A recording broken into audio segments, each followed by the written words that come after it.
Hello, everyone. Welcome to the Lightbringers Podcast, episode 15. We have 3 awesome guests with us today. And hopefully this is going to work and it's not going to break. No, it's going to be fun. It's going to be absolutely strong start. Oh, it's a brilliant start. It's always honesty, genuine, authentic behaviors that occur. That's all I'm going to say. Episode 15, we have Bird of Chess, Zandri, and Work to Game. All here, live on Twitch on a Friday. At the later time, 1 p.m. Pacific.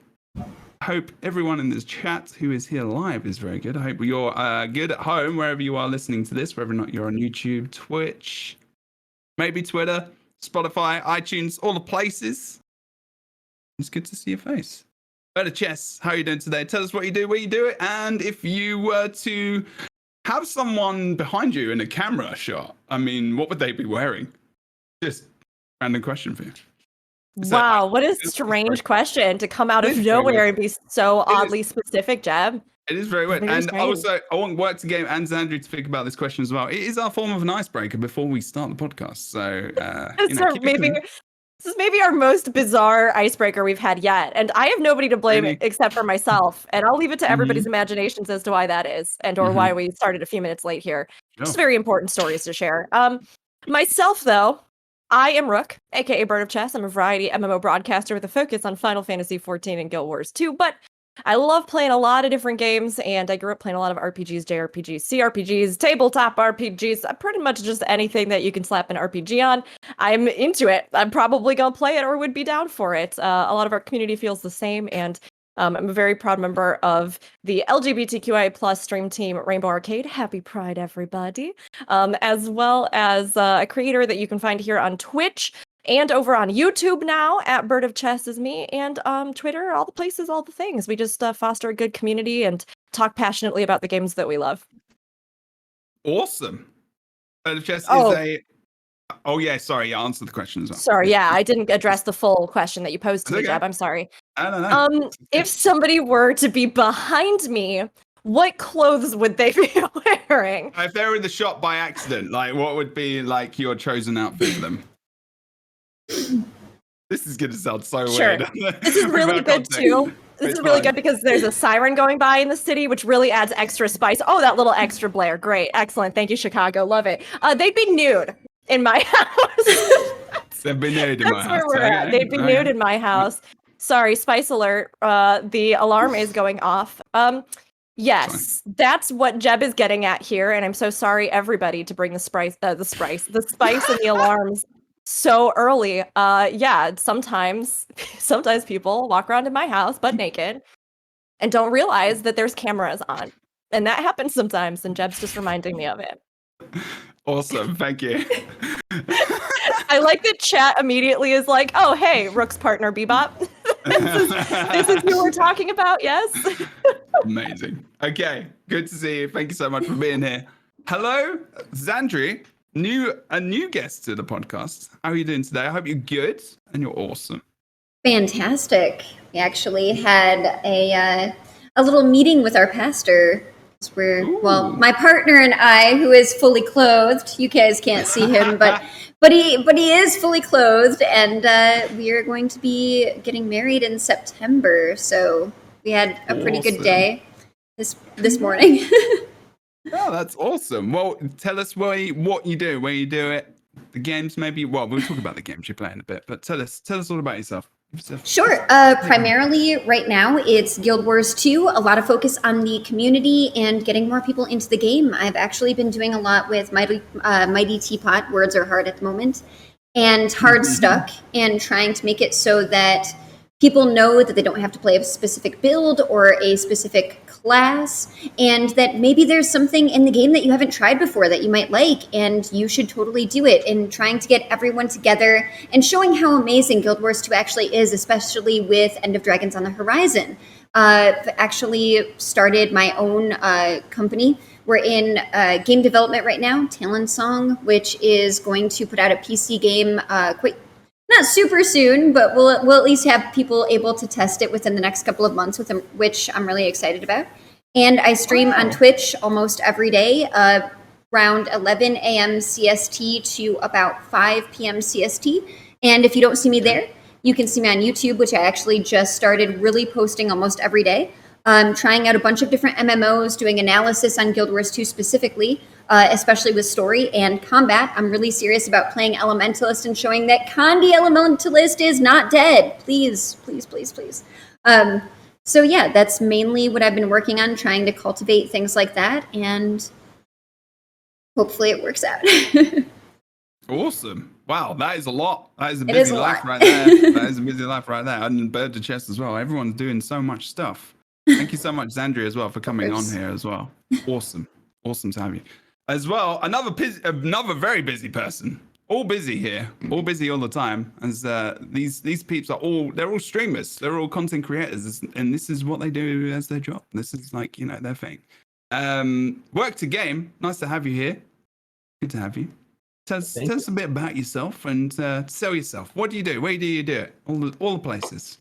So my name's Chris. I'm part of a two-man team, Work to Game. I share it with my friend Brian, and we started a YouTube channel long ago when our wives were tired of overhearing us talk about video games and said, you have to find other people to share this with. It can't be us. And so we went out to the internet at large and started posting almost 5 years ago. August 8th will be 5 years on the dot. And at this point, Brian has 9 million channels. I have one personal channel where I talk too long about too little. And I have a huge interest in MMOs and RPGs in general. I really only know how to play them my way, but I'm fascinated by the number of ways they get played. And so I love hanging out with people that play them differently. And we spend a ton of time in Final Fantasy XIV. I just picked up Guild Wars 2 maybe a couple months ago. So very excited for End of Dragons to be here for something while it's new, as I go through all these like living seasons, and I'm excited. And I'm like, man, did you see that? Yeah, it's old. It's been there. And so I stream on Twitch Monday through Friday, 8 a.m. to 2 p.m. Central. And then I post a YouTube video to my personal channel, Gaming Kinda, and to Work to Game 7 days a week. So 14 posts going out there, and then a Clips channel. So we are nothing if not prolific. We definitely hit publish a lot. That's what you got to do, right? That's the way to do it. That's all advice to everybody. Like, how do you get started? Our experience is just hit publish. Make the stuff, put it out there, do the things. Pretty sure everyone here is super busy. What are you guys doing? Well, this. And through it all, we're all like still gamers at our heart, and it's like, oh yeah, we do all this stuff, but also I have put maybe too many hours this week into my MMOs, but there's no such thing. So right. Yeah. Is Chris's mic working okay? It's okay. I think it's fine. I think Chris just has like a deep, rich tone. Sure. Just a strong, powerful voice here. Exactly. And he's able to broadcast it a lot better rather than having a HyperX quadcast on the desk in front of you right next to where you're setting your drink down and not on a boom. And then you're trying to talk like this to make sure you can be heard. Is it better? I didn't think it was bad, honestly. I think it was bad. maybe a bit like... I joined the call before stream ended, so it didn't take control of my proper microphone. It said, hey, I was going to ask you have a webcam. And that is far from your face. It came with a microphone, not because you asked it to. I was going to ask if it was... thought it might need Actually, one. it sounded pretty good, to be fair, for a webcam microphone. It wasn't that bad. And I was going to ask if it was the default thing, too, because that's something I run into every single time I'm in Discord voice. Like, it doesn't matter what I had it set to previously. If I'm in a call, it's like, default. What is default? Guys, I'm not like on that default, am I? Don't be... No. I think you sound good. Okay, good. Everyone says to sound good. Right, cool, lovely, awesome. So we've got 3 very epic and amazing MMORPG streamers. Not necessarily just MMORPG streamers, but that's what we're talking about today. So just to get a little bit of history on all of you, I know BirdofChess, obviously we've talked about BirdofChess many times, but it's good to get their history as well, because we're talking very generally about MMORPGs to start. But Zandri, so where do you...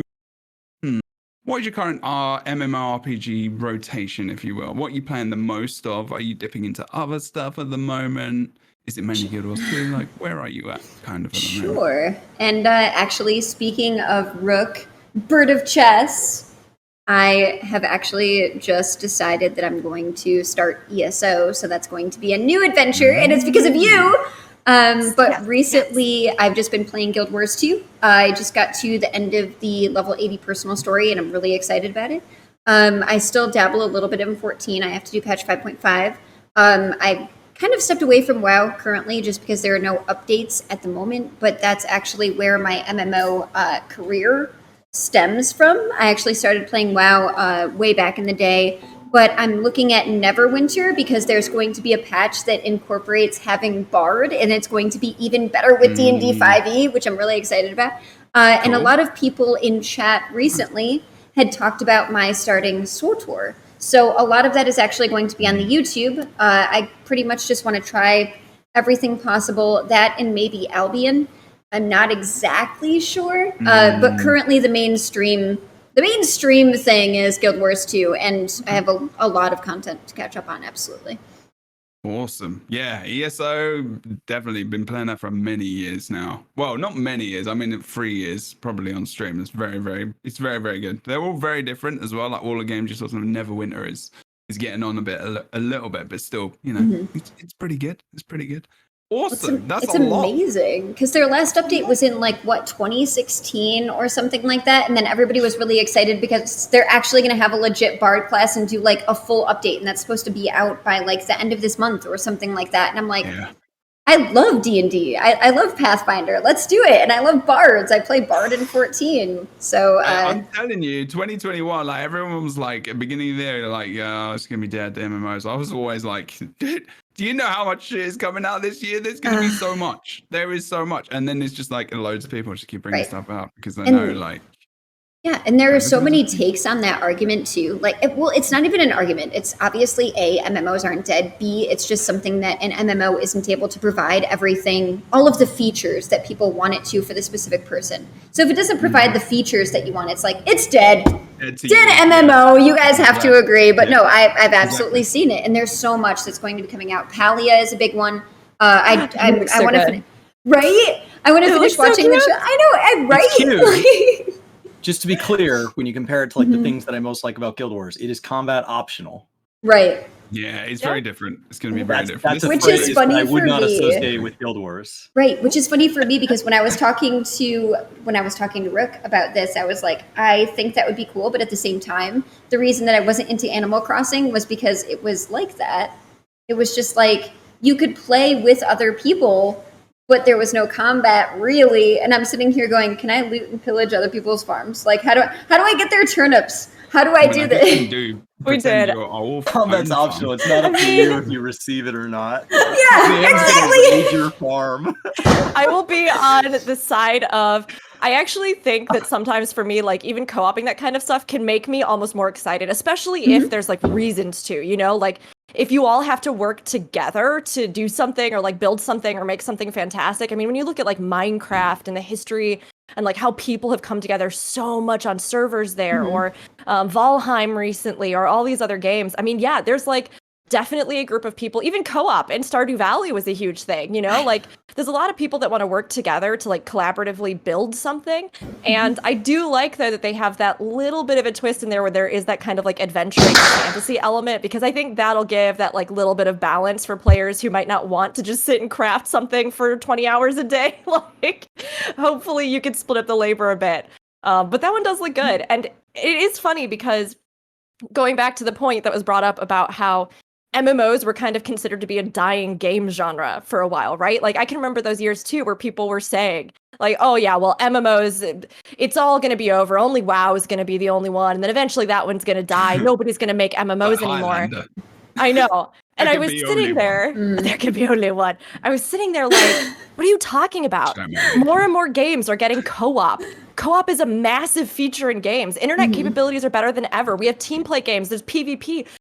There's all these games that involve players being together, and we know it's a huge thing. So there was this part of me that for years has been of course we were going to hit a boom where MMOs became something that people wanted again. Ongoing games with ongoing development that you can be a part of and play alongside other people. And then this pandemic just cast it in a whole other light, which I think has been really interesting too. But yeah, of course, this is a really amazing genre. There's so many options. Oh, I mean, no fair. I was going to say great. that the pandemic and everything. I was like, I was going to mention that. It's a really good point, and then you hit on it. This is the thing. This is exactly the thing. Before we start enveloping on it, because I've got a list of questions I need to get through because there's a lot of stuff. I know it's going to be difficult today because we've got 3 awesome people and we all like to talk. We're going to be talking. This is a podcast. we might get to all the stuff. I'm not too sure. BirdofChess, while you're talking, what are the MMOs you're playing at the moment, and what's your I guess? Do you have a main one at the moment? I don't even know if you have is it maybe? I don't know if it's fun. I don't know if people like doing that. I don't like doing that most of the time. Like, what's my main game? Like, everyone's always you do this and then you do bits and bobs. And it's for me specifically, and I'm like, no, I'm not even a variety streamer because I don't even like to call myself that. So, and then it's you're a Guild Wars 2 streamer. It's I'm interested in what people kind of feel they are as well. And I know obviously this is a difficult question because you're on the internet in front of people and you don't necessarily want to label yourself. But tell us what kind of MMOs are you playing at the moment? Yeah, I'll be completely honest here and pull back the curtain, if you will. Black Desert Online is the only MMO that I actually care about. And it's the only one that I play, but I actually just every day of the week put on a farce publicly, which is that I pretend that Final Fantasy XIV and Guild Wars 2 are my main MMOs, but it's actually Black Desert Online. I love the pay-to-win feature. Thank you for bringing a joke to that. I'm glad you sorry. did. I'm dying. Also, if anybody loves Black Desert, there's some really good stuff in Black Desert. So please, I'm sorry for memeing on it. No, it's not Black Desert. My 2 main games are actually during the whole podcast. Don't make sure to do that. No, my 2 main games, and I really do consider them to be my main, right? They're the main focus of my content, but also the hours and communities and time and people that I connect with. So that would be Final Fantasy XIV and Guild Wars 2 for me. But I actually play a ton of ESO on my own. I broadcast it sometimes. You're broadcasting it today. I've been thinking about adding it more regularly into the lineup as well, just because it's a game long term that I've really enjoyed. And I think they just continue to evolve it in ways that are really exciting. So ESO has been a great one. But most days you'll catch me in Final Fantasy XIV and Guild Wars 2. However, I have played a lot of MMOs. I actually really like Zan. I'm the same way. I feel like it's so important, especially in this genre, to play a ton. So, I've played WoW, I've played SWTOR. I actually really liked SWTOR until some of the direction kind of took a weird turn. I've done, Arcade Unchained. I've dabbled in a ton of MMOs. I'm looking at getting into Phantasy Star Online and the new stuff that they've done there because I have heard really good things and I'm really curious about it. And then some of the upcoming ones like Ashes of Creation, those sorts of things, I have my eye on. But I try to sort of center and ground myself in really actively being invested in those 2 main sort of communities, 14 Guild Wars 2. It's one of those things that I love and I play, and I personally really enjoy it and I love sharing it. So you might see that one pop up on stream more and more. We'll see. Awesome. Yeah, there's a lot there. Yeah, Phantasy Star Online, the Genesis new remake / blah blah etc. 7. I don't know. It was good. I didn't mind it. It's pretty flashy for me. It's pretty flashy, but I did enjoy it when we played it. There's a lot. There's other stuff coming out. There's even Crowfall coming out next month, which is like a Throne War MMORPG, which is that's another genre of MMORPG, people, that we'll talk about next month. We'll do that next month. I'm not doing that now. Awesome. Yes. And when you talk about ESO playing it on your own, a lot of people do. They play it as if they're playing Skyrim because a lot of people that's the way you can kind of play it. You can just get involved in the quests and keep rolling. I should clarify in that I actually do play with people a lot of times. I'll go with a group. We do dungeon runs. We'll, play in Rome, and I do RP and stuff and have some settings and things as well in ESO. More so when I say that I play it on my own, I'm just referring to the fact that it's not always a public facing MMO that I play. Yeah. I play it for my own gratification a lot of times and really enjoy getting to have my own journeys in it. But like I said, we've been doing more and more on stream with it because honestly, it's such a fun game, and I love Final Fantasy XIV and Guild Wars 2, and I love talking about them and I love playing them. They're always going to be my big, where my heart's at. But ESO brings some really fun stuff to the table that I think is cool to discuss, especially with MMOs and current things going on with them. Awesome. Well, there we go.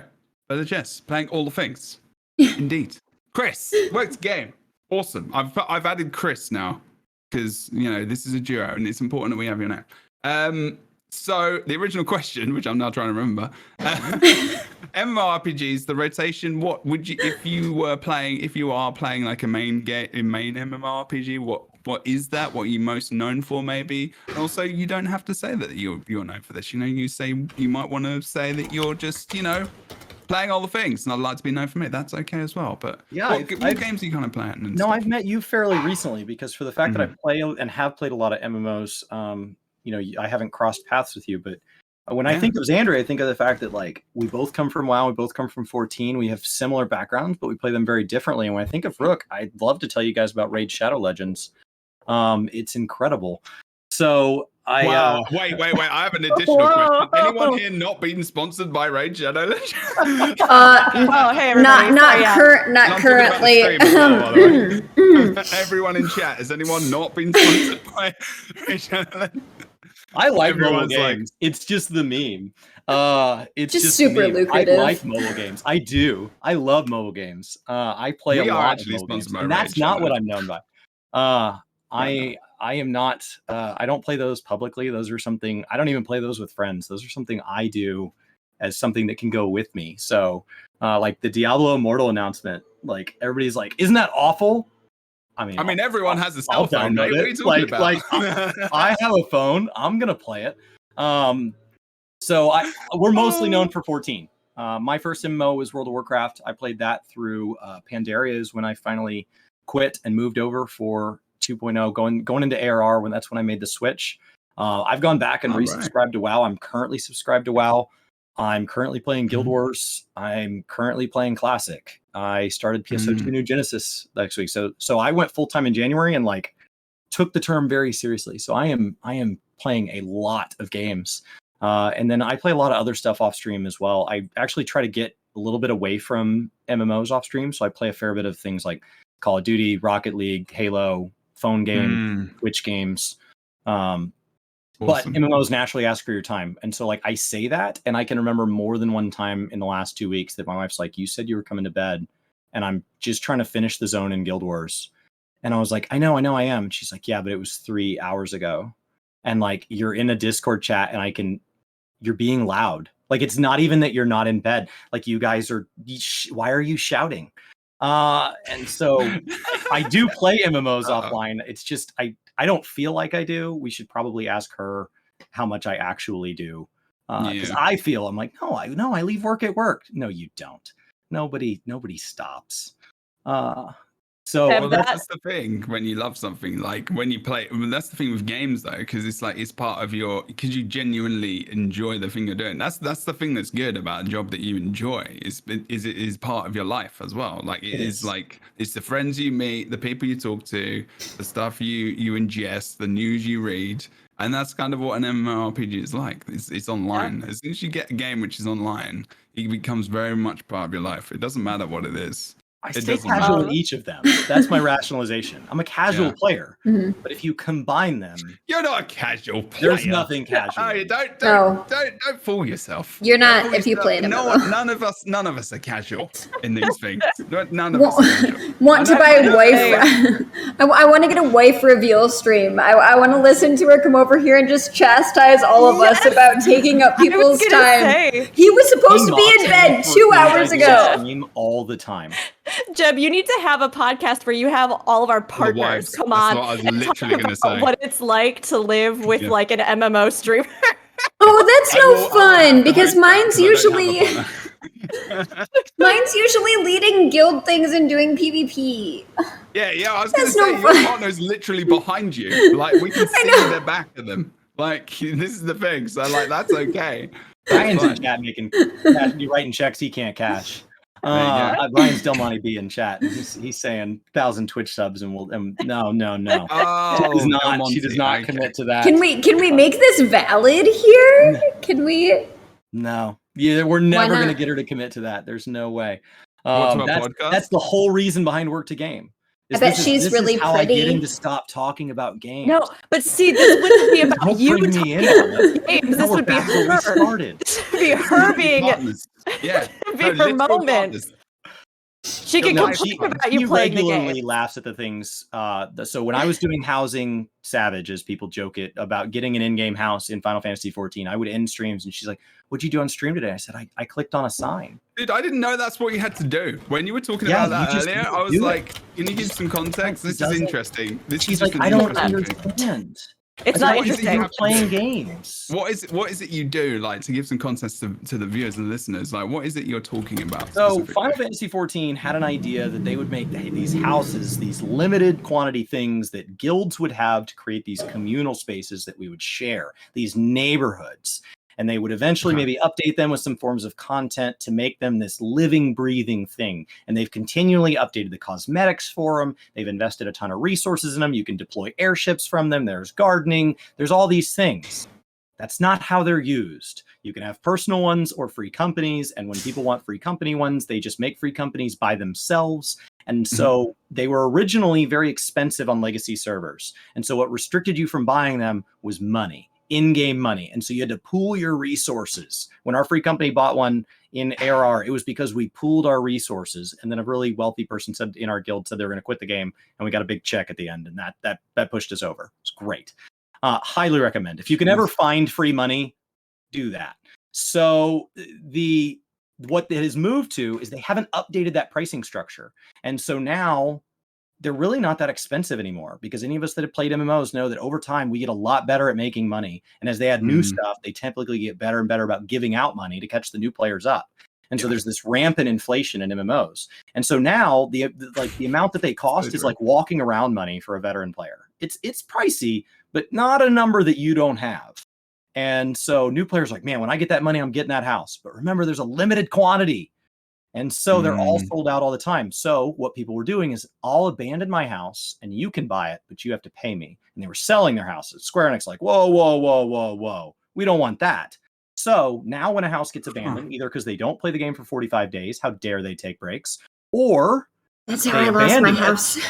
Or there's Xandri and they play too many alts in games and they forget to check their house on the character that has a house and they just lose it while playing. That can happen.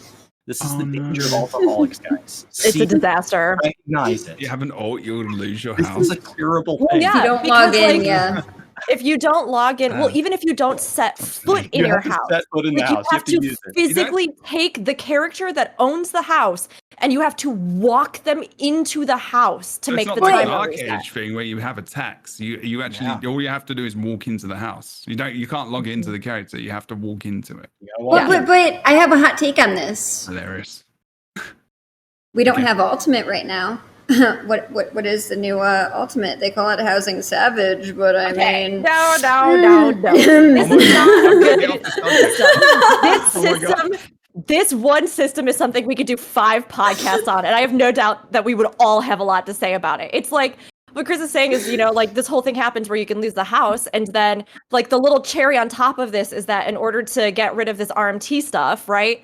They decided that they were going to do this thing where now there's just like a mysterious timer so that when a house is lost or relinquished for whatever reason, for up to, what is it, like 48 hours or more? Like people said 24. I've been there at hour 22 when somebody else got it. It's not, or hour 26. I mean, I've been there over. And so you just click, and so first person to click when an invisible timer goes off wins. Yep. Yeah, and you don't know when it's going to happen. And so FCs get priority too. I don't know if you guys knew that. No, they do not. They don't because they used to. Free companies. Yep, they did used to get priority, and you know what that did? That caused people to drop their FC, created one-person FC, and so now you were punished for playing in guilds with your friends. So they had to pull that out because we can't have nice things. Are they still able to swap on the sign repeatedly? Are they still able to swap plots? Like if you get a instantly. So like the thing is though, is that like you can be somebody who's standing there at that sign waiting for the 48 timer to relinquish. You've been clicking on it. And this is a real thing. I've seen this really actually happen in game. I've seen this happen to friends. I've sat with friends who have done it, who have not slept for almost 2 days straight because they are literally sitting there auto clicking on a sign. And somebody will come up right before the timer goes off and just relocate their plot to that plot, which means that now whatever plot that they have gotten rid of is on another 48 invisible timer. And you have to try and figure out if you can get that one. It's the worst system of all time for housing in an MMO. It's so terrible. And I love 14. And for anybody that's like, why don't they fix it? Just know that whatever MMO you're into, there are things that developers would love to fix and can't. This is just one of those things. Yeah. And Jeb's over here like, I have no idea what they're talking about. That's the context. And my wife is like, so every Monday on stream, I would start stream at 8 in the morning, and we would click on a sign for 6 to 7.5 hours straight. And I just did that every Monday until I got one. And actually, I'd gotten so used to not getting one that when I got one, chat is what told me I got one. I wasn't paying attention. It was in the goblet, right? I was talking like I normally am, and I was telling some story and reading chat, just clicking, and they were like, "You got the house." Oh, that's kind of like buying a house for real, I guess. What was it? Well, loads of people. Is it? But it was in the goblet, right? Yeah, it's a great plot. I mean, it's interesting because as we talk further today with the cast, right? Guild Wars 2, there's been so much talk with the next expansion whether or not we're going to get personal housing. And I think as long as it's not this system from 14, they could not do worse. There's too many ArenaNet employees that play Final Fantasy 14 for them to implement that system. So thankfully, I mean, like... They could tack it onto my actual mortgage, and I'd be like, well, let's hear them out. It might not be the worst housing system possible. Right. Okay, I'm going to move us on because otherwise I'm going to get emotional about this and start talking more about it. I'm going to skip a couple of questions. He's looking for a 2-bedroom, 3-bath. He'd prefer it to be somewhere in the path of fire. But you have to put up partitions to get those partitions and put a bathroom in there. You have to fight Bram like 200 times a day for the drop or something. Okay, I don't want to see in my house. Nobody wants. You can't miss a single world event for 24 hours. I don't even. Hot take. I don't even want to see Lord Farron in my house ever. What? Farron's amazing. I'm sorry. I know, but that's your best friend. I want to see him because he just drives me crazy. I'm gonna have to end the call now. I'm sorry. Wow. That is heresy. Hashtag Zan banned. The highest order. I need Farron house parties to be a feature of the new individual housing in Guild Wars 2. It's very important. All right, Jeb, steer us to greener pastures and away from Final Fantasy 14 housing. How did you hear about Guild Wars 2 and Final Fantasy 14 housing? No, I'm joking. So to just kind of summarize Chris as well. Chris is playing a lot of MMORPGs, has played a lot of MMORPGs for a long time, including World of Warcraft and Classic and I guess retail as well, Final Fantasy 14. Talking about Guild Wars 2 recently, the last couple of months. And yeah, loads of stuff. I imagine there's a massive long list. I'll give myself a little bit of history as well. So because I've not spoken to Xandria, I've not spoken to Chris before as well. So it's good that they know my kind of history. And this is, maybe people on the podcast don't either. I'm 40 this year. I am literally played a lot of them. I have been around for a while. Okay. WoW on launch, vanilla, like before that MMORPGs, like, and just MMO games. Yeah, he is pretty old, just getting up there. Chat, I love you so much. Yeah, damn. Like, but RVR and PvP, so Dark Age of Camelot, Warhammer Online, they still had their own RPG elements. Loads and loads of old Star Wars, old Final Fantasy 14, ESO. We were playing Lord of the Rings Online this past week, which is, 15 years old, 14 years old, something like that. Original game, which is still going today. I'm literally looking at my desktop as well as I ring these off. Star Wars on, the Old Republic, Albion Online.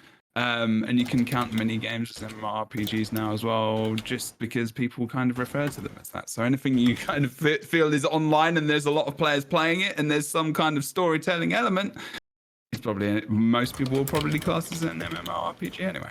But yeah, and Guild Wars 2, of course, at the moment. But yeah, so we are talking about Guild Wars 2 specifically. As Rick said, we're steering back. But Xandri and I guess, all of you really. I mean, when you heard, I talked to Chris first about this. When did you hear first about Guild Wars 2 and like what was the clincher for you to be like, I'm going to go try that? So I played Guild Wars 1. and Cool. much There you like go much like Why not? Destiny 1, It's too resetting something that promised to be there was like a huge no. So Destiny 2 got me because all my friends were going to hop in, and I was like, well, this is a bad idea, but I'll follow you in. And it's been delightful. When I spend time in Destiny 2, I always love it, and then I don't know why I stop, which is not an uncommon thing in the community. So Guild Wars 2 was, I didn't have any friends make the jump, and so I was kind of, I don't like that games do that. When people call for that, like, let's have a Final Fantasy 2, let's have a WoW 2, let's not. So I'm really fascinated at PSO2 New Genesis, because that's how you can have both a sequel and not a sequel, and they can coexist. It's amazing. And I'm really looking forward to kind of getting to know that system better, because it could mean a lot for this genre and not having to kill things to make room for something new. And but I'd followed it because I was fascinated. I just didn't want to, I don't know, because some weird internal thing was like, you can't do it though. They'll know that this makes that okay. And you have to send your message. This non-subscription game is going to know that since I didn't play their free to get in game, they're going to know that I didn't do it because of Guild Wars 1 to Guild Wars 2 as a gap. And eventually I just watched too much of Rook playing it, and I was weak, and I clicked on her link, and it was free, and I'm here. And then you found a friend that was playing it. There you go. So I already knew Rook through the Final Fantasy 14 community, and then the first time I played it, people on stream, I was mad about some of the ways that the UI worked, and I was mad about the way some of the settings worked. And everybody's like, he's not having fun, and that was the words coming out of my mouth. And I called my brother. I was like, actually, it wasn't awful. And then I played the next time, and I had some settings working, and like the game booted up okay, and everything went okay. And I called my brother. I was like, hey, do you want to maybe play with me? Or you not do anything? And so I've since converted, like, I don't know, there's like 7 or 8 of us playing now. And so it's forming like a decent squad. And so I'm very evangelical for the fact that I continually don't always talk positive about the games I play. I think my actions speak louder than my words, and I play it on stream. I play it off stream. I don't think I ever achieve what I set out to when I log in, but that's how I found it. That's what MMORPGs are like, though. And I think when you're streaming, you've got that internal monologue. Like, you know, if you're a streamer and you're trying to get into streaming, you get used to saying your internal monologue out loud. And because that's kind of what you got to do. That's kind of part of streaming. You know, you're there. If you're in front of 0 people and you are literally still not talking, not doing a single thing, unless you are PvPing or unless you're doing a podcast or something very specific and people are watching you for that, you've got to talk.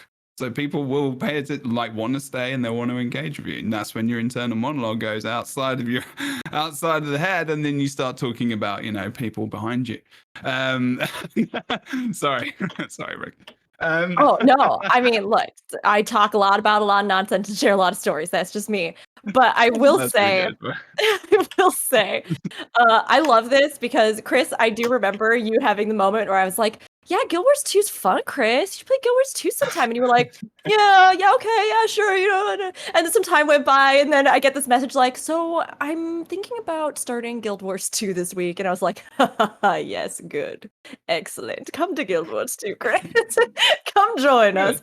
And I'm so glad you've been enjoying it, honestly. It's been really fun to see you play it as well, and just like use so much commentary and feedback about the game as a whole. And it's good stuff, right? Like, critique doesn't always have to be a bad thing. Like you're saying, you don't always have to like just praise a game. Critique is something that's really valid and constructive when it's done well. And I love hearing that and hearing how you know, you've just enjoyed the game. It's cool to see, honestly. I mean, literally, like Aurora Peachy talked about something to do with the bags in Guild Wars 2 and depositing and also sorting, and how she was annoyed with it, and they changed the game because of her. Like, you know, and obviously because other people as well, but like a streamer, like big streamer at the time, she was like pretty big in Guild Wars 2, and like, you know, they changed the thing. So literally, you can change the game by doing that. Yeah, they do like her. She's good people. And yeah, no, that's awesome. And that's how I also knew about Chris, once again, because before I even spoke to Chris, I was talking to Rick about it. I was like, you're gonna come on a podcast. I need to get some people. I'm pretty sure like Xandria, but also I'm gonna talk to them, and I'll, you know, work together maybe. get Chris on? Yeah, sure. Ask him. And I was like, I can't message him, so we're gonna have to go through people. And we went through the back channels and we got there eventually. And now we're here. Awesome. Lovely. Yes, it is difficult. He makes it sound like he has people that organize this. The people on this end is this guy. Yeah, I'll have my people call your people. Yeah, it's if you follow each other on Twitter, then you can DM, but otherwise, no. Unless you don't actually check your Twitter DMs. Yeah, no, Twitter is a great way. Oh yeah, look at that. I haven't even got a hello or a like on the one to you. I'm sorry. You won't talk about that. No. Not even a little fire plus emoji. I'm sorry. Honestly, I'm very sad. I'm not a Twitter person. I have one. That's about it. Yeah, I'm sad about Twitter. It's a necessary evil sometimes, unfortunately. Anyway, right, cool. Going to it. Seems BirdofChess, you kind of responsible for that. Why did you kind of start? I know you play. Obviously, you've been playing for Guild Wars 2 for a longer time. But like, why did you come over? Because it wasn't at launch, was it? It was. What was the reason? What got you into it? Yeah, it was actually my community. To be completely honest, I had dabbled in a bunch of different MMOs, and I was slowly starting to put together the different pieces of MMOs that I really resonated with. What was I looking for? What was the whole package? We touched on this a little bit earlier, and I love that because I think when you're looking for an MMO, it's not so much just a question of is this good or bad? It's a question of what are the components you like in MMOs, and does this game do those? Does it even introduce new stuff to you, right? Yeah. So I was looking around for different ones that kind of fell into that category. I ended up finding that I loved stories and like that sort of RPG element and the strong narratives and choice from like SWTOR, that I enjoyed content and difficult content from World of Warcraft. There are all these little takeaways. So I ended up in Final Fantasy XIV, and that was the first MMO that I decided to stream. And I remember it was funny because I was talking to my partner, and at the time I was playing Overwatch on my channel. This was like right when I started, I wasn't streaming seriously or anything. BirdofChess PvP streamer in Overwatch. I was doing competitive Overwatch. Even. Really? Yeah. So mainstream. I didn't know. The first game I ever streamed was Dwarf Fortress, and I bet there's not a single person that knows that game. Dwarf Fortress is amazing. Are you know that in college I owned that wiki? Channel. I did not. Put emotes in the chat now. Yeah, me and a buddy owned that wiki. It paid for my pizza in college. So thank you, obscure people, for the ad revenue from dwarffortresswiki.com. What about coffee and ramen, though? Oh, that's true. That's true. Overwatch. So yeah, I was doing competitive Overwatch. And I on a whim, I had started really getting into MMOs, and I'd always wanted to play them, but I had never I didn't have a computer that can run them. There was no way that when I was like a kid, my mom was ever going to pay for an MMO. She hates video games. So it was this moment where I think I really love MMOs and I have always wanted to play them and I finally can. And my partner said, I don't know if anybody's going to want to watch an MMO. And I was like, I'll try it because I really love it and I think I could do it. So we started doing Final Fantasy XIV, and lo and behold, it ended up becoming the thing that I love. I love broadcasting. I love talking about it. I just adore it. And as we were going through that, some of the community started saying to me, have you tried Guild Wars 2? How about this other game, Guild Wars 2? Have you tried it? Did you try it? Would you download it? Have you tried it yet? And at first I was like, I don't know what this Guild Wars is. Get it out of here. We're doing Final Fantasy here. That's what we're doing. And then a few more people started recommending it, and people that I was like, I actually really trust what you say. And you say that Guild Wars 2 is good? What does Guild Wars 2 have?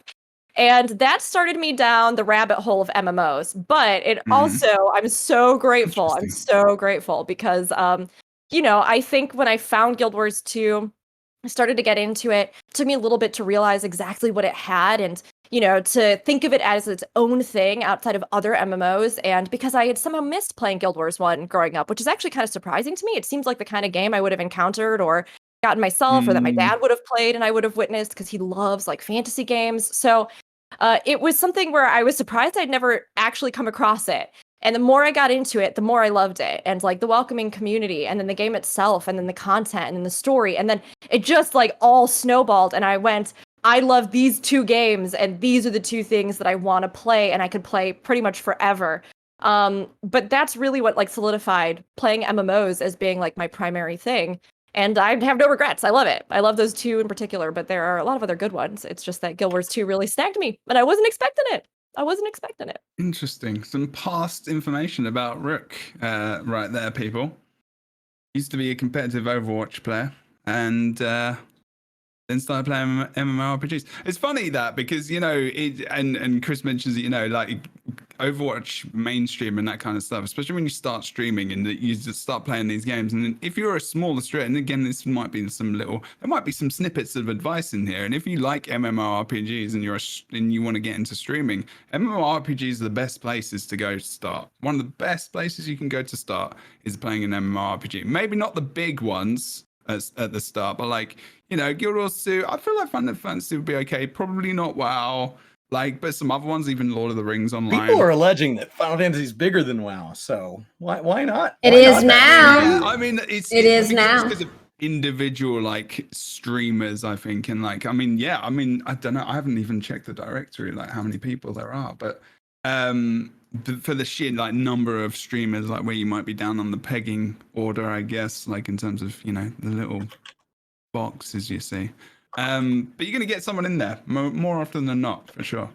Right, okay, lovely. Thank you for that information. So Zandra, you were in Final Fantasy 14, right? And I know on your YouTube channel there was like these videos of like Guild Wars 2, Final Fantasy 14 player plays Guild Wars 2 and this kind of stuff, and like first impressions. And I was like, wow, you could see the trajectory of this channel kind of go up from there, because first impressions of another MMORPG when they are kind of known in another one is a really, really good video to make. That is a good video to make for sure. And I've watched a lot of these. So what is it that kind of got you to the point where you were like, I need to play, like, I need to check out Guild Wars 2. Is it kind of a burn? Was it a burn from Final Fantasy 14, or was it like a literal like, I want to just try this game? I've heard of it. No, it was my fiance, actually. Funnily enough.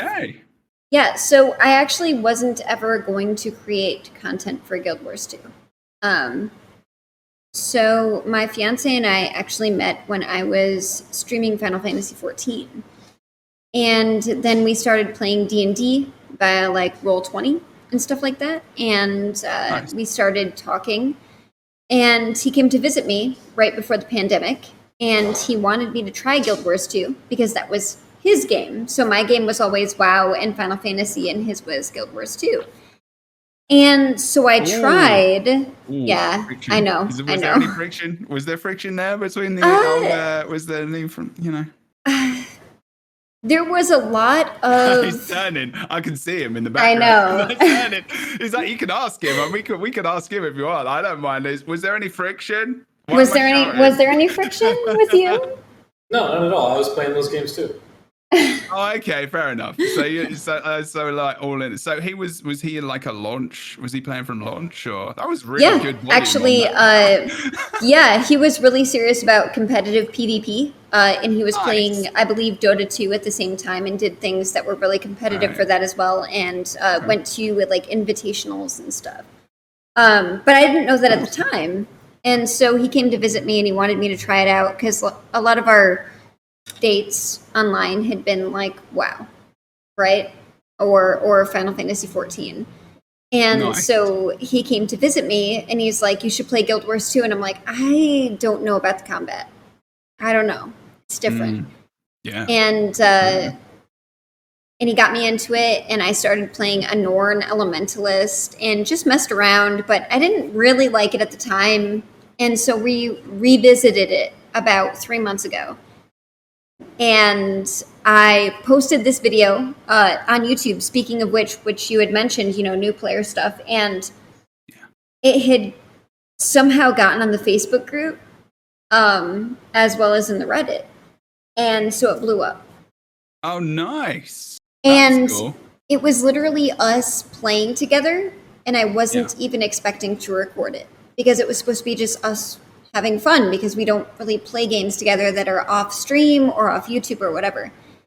And so we're playing together, and I'm like, I'm just going to hit record, right? I'm going to talk about how I feel about it. And it just, everyone was really excited.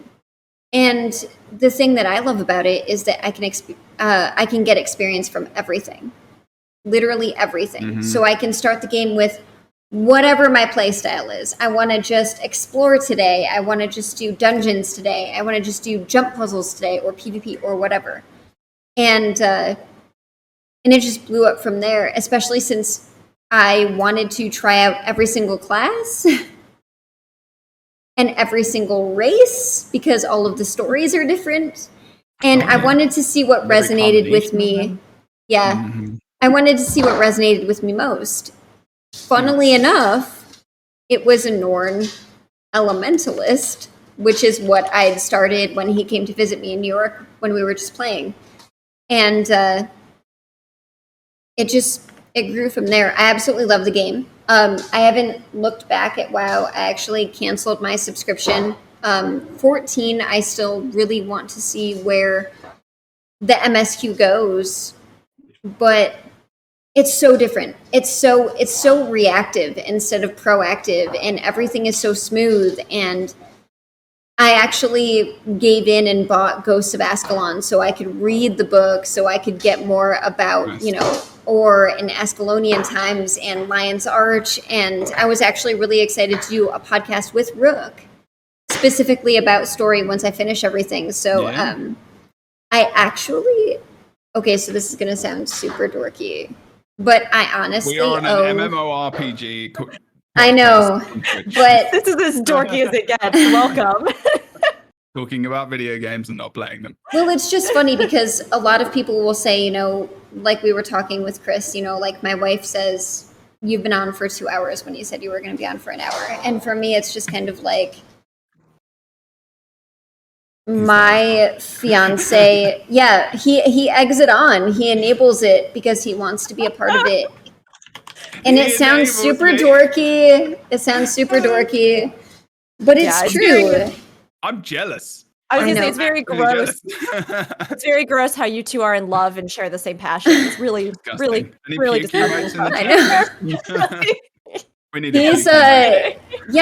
but for real though, he inspired a lot of it. And now all of a sudden, because doing these podcasts, I actually think is a lot of fun.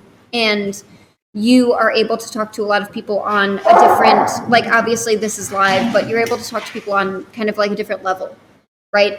And it's very different from stream, I feel like, because people aren't expecting you to do something. They're not expecting you to say something. And so when you do, there are a lot of things that you can talk about. And so I actually really love doing podcasts as well. And I invited, Muck and Teapot, and I invited Rook, and I was looking at inviting Chris and actually yourself as well. And I just... You have to say that. No. It's true.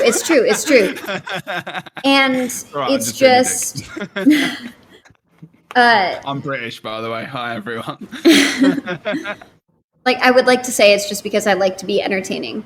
And I've done this full time for about a year, but it's more attributed to, and I wouldn't have ever picked up the game because I didn't like it because of the combat. I would have never picked it up if it wasn't for my fiance. So as dorky as it sounds, that's how it started. That's fine. That's absolutely fine. I love that because all three of your stories are totally different. They're all different. And that's what's pretty cool about it. Because none of them came from a advertisement. None of them came from a sponsored post. No. None of them came from marketing dollars. Well, the strongest recommendation is somebody that you trust because of them. And that is the most evangelical thing. It's true of everything. It's the nicest thing you can do for a local business. It's the nicest thing you can do for a content creator. Sharing something you care about is the kindest way to say you care. That's what converts people to Guild Wars is evangelism.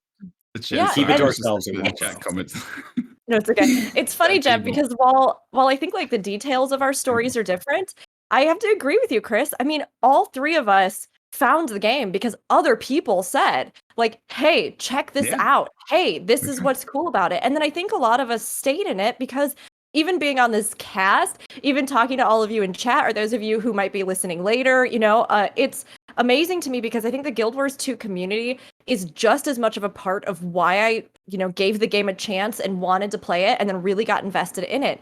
Because there is this real sense of other players lifting players up.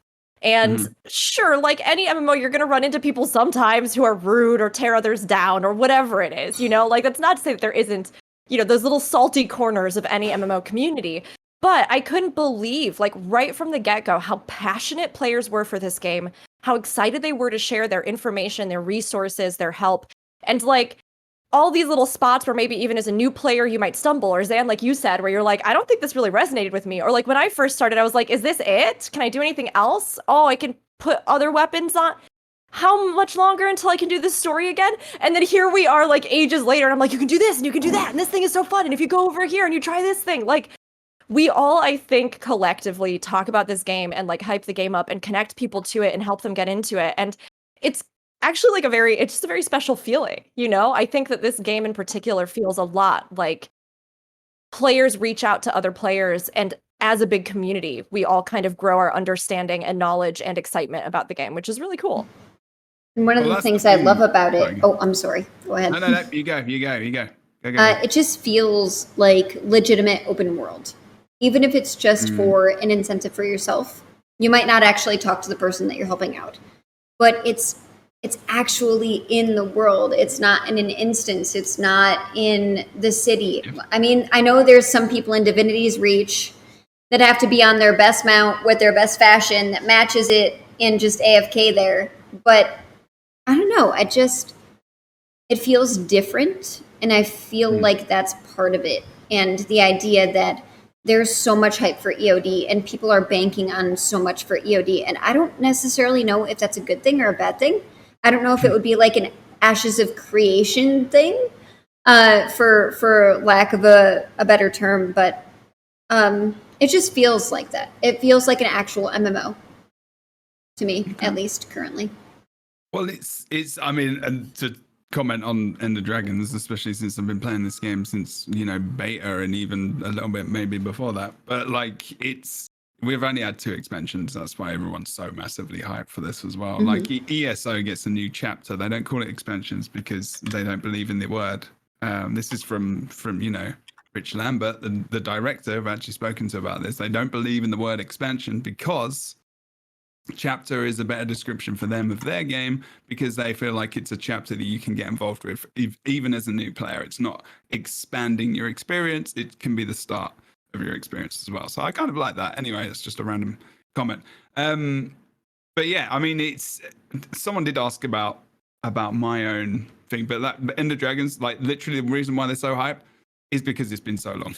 Like that, other than the fact that yes, it's like, you know, an expansion. Expansion's always awesome. Guild Wars 2 expansions don't come along very often, and they don't talk about them until it's time. You know, and there's no hype, there's no excitement. It's elite like, specializations and that's it. Kanta revisit. Oh, sorry. It's the camphor as well, and elite specializations. But also, like, we don't know anything. Like, until July 27th, we don't know much more than that, and they're not even hinting. Like, I literally have a developer playing in our raids weekly that we stream, and I'm trying to tease information out of him, but he's not going to do it. He knows my ways, unfortunately.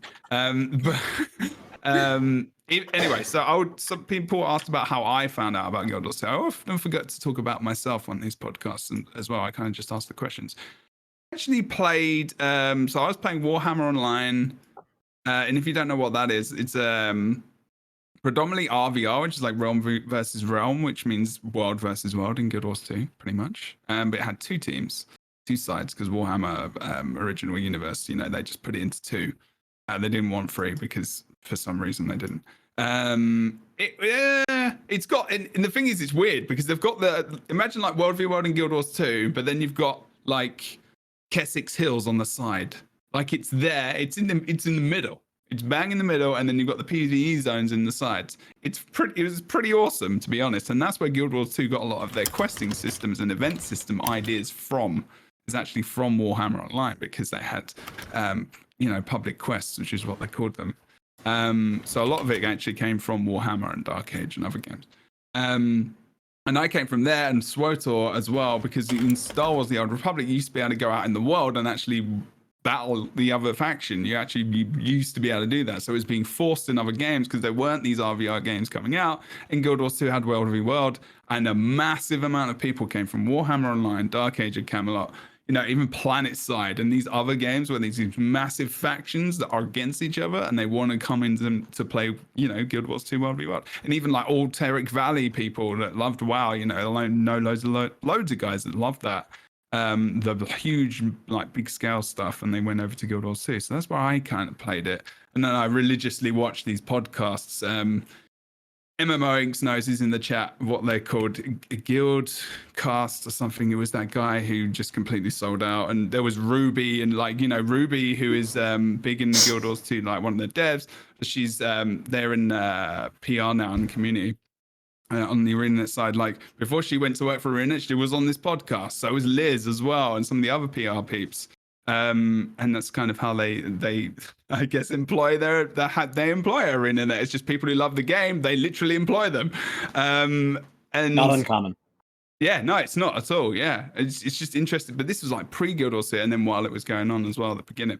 I'm embellishing way too much. I'm going to go on to another question, but that's how I kind of got interested in it. It was mainly through word of mouth of this game that had this awesome World v World experience, and I played since Beta, and I loved it. I cannot remember playing a game and being so excited, other than Mortal Kombat on the SNES back in 91 maybe or something, and getting it like 2 weeks early on the converter. Like that's the only other game I can remember being so excited for. But what about Aladdin on Sega Genesis though? I mean, that was pretty damn good. Come on. I'm not gonna lie, Aladdin was amazing. But like Mortal Kombat, like having those real, seeing a real person in the game, just putting it simple as that, was pretty hype back in the day. Anyway, I'm looking through my Sega Genesis games right now to find my favorite one. Sparkster. I mean, I don't want to play Aladdin now. Yeah. Was Wipeout on Genesis? Oh well, Lemmings is oh old my school. God. I mean, that was on the Commodore Amiga back in the day. The 600 and the 500. That's old. You want to hear a sad story though? Just speaking of old games. Okay. So, because it's been so hot in here, we actually had an AC that was on top of like a little, almost like an armoire drawer type thing, to make sure that we could sleep upstairs because it's been so hot. And I have a bunch of really old N64 games, including like Turok and things like that. And the AC wasn't supposed to emit water. And it did. For all of these N64 games. Yeah, that I didn't realize were... That's so sad, but thankfully, if you go out to eBay, they all have, most of them have a value of 86 cents. I know. So if you have a catalog of what was yours, it won't be yours. I love that I have my original copy of Zelda for NES, and I have my original NES from 1987. Like, I love that it's mine, but if something happened to me, I would pay the $4.32 plus the shipping to replace it. My wife's like, you have all these collectibles. Do these have any value? None whatsoever. Zero value. Only Pokemon cards. It's emotional value. Yeah. I have a Snorlax that's worth like $200 for some reason. In my for Pokemon cards. That's about it. Amazing stories. So these are devastating stories, but the stories that shape us and take us to therapy. So I'm going to go on to another question. Why did you that one's not really relevant. So I guess you've all kind of mentioned the kind of content you create in MMORPGs. I mean, we know, Xandri, you all do podcasts. I mean, you can shake your head or nod your head. I'm pretty sure you all do podcasts. You all stream. You all make YouTube content reaction. You do reaction videos. I mean, Chris even reacted to the fact that I invited him on this podcast, to be fair. Which I we hit publish, man. We need a video. We need a video. So if you want to go and watch that, you should definitely do that. So I don't really need to kind of ask that question. But I guess one of the main questions I'm going to ask is what being new to Guild Wars 2, and also streaming it. Because I mean, Rook, I know this is a bit older. You know, this is a couple of years ago. Well, maybe longer than that. But when you came into the directorate, because obviously you're new. I would say, you know, you weren't at launch, so this counts as well. Are you saying that because I wasn't at launch, I am lesser than you, Jebro? I don't understand what the. Well, it depends on what you played in Overwatch. I'm trying to make. Sorry, you're right. Oh, Sandra, you're right. You're right. Wow. I'm sorry. Oh, you're all bad people. I was a filthy Mercy main. So yeah, no, I accept this. So then it depends on what skin you were using. Yeah, accurate. Sandra, I'm so But glad we Jess, understand each other. When you started streaming Guild Wars 2, Sure, yeah. I'm not going to ask you now. I'm done. No. Deb, I'm so sorry. I ruined it. I'm sorry. Everyone's ruining it. Go now. This is a safe podcasting environment. Please ask me the question you wanted to ask me. Speak your heart. Speak your truth. What was it like when you said your stream? when you started backwards? So was it post half ones or was it pre half ones? It was post. It was post. It was post. Okay, so what was it like streaming then when you started? Like in terms of, I don't know, community or just like what happened? Because we know, I mean, the reason I ask this question is because when new streamers play, you know, another MMORPG, spoilers are a thing, people following you around is a thing, people spamming your inbox and your in-game mail. If you're soda popping, he will just, you know, rage and just quit the game and just have bad things to say about it. If you're different people, you will have different reactions depending on how the community reacts to you and also your stream. So I just wonder how that was like for you when you came in. Yeah, it was. I think we were. Oh gosh, I think actually Path of Fire had just come out. It's been 4 years now. I don't know what time is. I don't know what time is anymore. Everybody. Was half ones, I guess. So okay. I guess no, it must have been out for a little bit then. Maybe it was out for like a year. Kasu and Obi in the chat will probably know because they remember things far better than I do. I started just after Path of Fire, yeah. Okay, so yeah, it was interesting. I think it was an interesting time for the game as well because, like you said, or like and like a lot of people in chat are saying, Heart of Thorns a lot of times is sort of considered as like the golden era, I guess, of Guild Wars 2. And a lot of people like the hype leading up to that expansion and all kinds of stuff, as well as like some of the punishing open world, which people also complained about in equal measure. But like there were all these things that a lot of people really loved. Raids had come out, all this stuff, right? And then I think in comparison, a lot of people felt like Path of Fire was maybe, I guess, a letdown in some ways. And yet it was funny because as I played through it, I mean, I loved Path of Fire. I had a great time. I loved the story, I think, even more in Path of Fire, but I love the metas in open world maybe more from Heart of Thorns. So it was interesting having this fresh experience. And I think being a fresh voice in the community at a time when there were certain parts of the community that were maybe frustrated or feeling like they were uncertain about the future of the game. And I will be completely honest about it, right? Like we will talk completely honestly about this. And I think there were a lot of reasons that kind of fed into that. And yet, at the same time, like I said earlier, from the very first stream that I did, the like hype and the love and the passion for this game was so clear to me. Like it was off the chart. From the chat. From anyone coming in. Yeah, from like anybody coming in, from newcomers who were curious about my experience with the game to like the love was so real. I had all these people that were so patient and so friendly. I had somebody, I remember one of my moderators, my now moderators, gifted me the Winter's Monarch outfit because it was the start of Winter's Day. And then also gifted me the Copper Salvage-O-Matic. And to this day, I treasure those two items. Like, they are so nostalgic to me that Salvage-O-Matic saved my butt. It's one of those things where I felt so much love. And at the same time, I think there was also, I mean, like you said, there were some people who maybe cared a little too much. And I say this with like all the love in my heart because I was always so ecstatic and or frustrated in equal measure. Because I think since the game doesn't teach you a lot of times like people are very excited to be the ones who step in to teach you. And there were times where it was so helpful. Like one of our, long-term viewers, Tovia and Kasu and Obi, who are here in the chat, they all, like at various points when they came into the stream, took me around for my first jump puzzle or took me around for this thing. And like those memories are so precious to me. But then we also had these kind of jokes that started, right? because eventually I got to the point where my mastery bar was full, but I had not started Heart of Thorns yet, and I could not actually unlock masteries, but the message pops up in the corner nonstop. In 24 hours of stream, Yes! People yelling at me in the chat, ping, ping, ping, ping, ping, pinging me in the game, like nonstop. I'd be like, please stop pinging me. Please stop pinging me. They're like, check your masteries. Put your mastery points in. Mastery points, Rook. Masteries, Rook. Masteries. And I was like, please stop. I can't do it yet. I researched it. They told me I can't do it yet. Like, Yep. Did you know you have a mastery level that you can? That's what I'm getting now, because I want to do it at the same like I want to do everything in sequence. And I literally posted in Discord. Yeah, no, I feel you. Yes. Sorry, but I feel you. No, I had to start setting down boundaries in streams. And it was a really interesting experience for me to like start saying to people like, hey, if you're joining us like in a party, please do not ping me. Like I had to turn off sound effects for various things and stuff like that. Or like with the story instances in Guild Wars 2, I had to remind people like, hey, this is my first time going through it. Remember, I'm talking to chat. Remember, I'm trying to listen to stuff.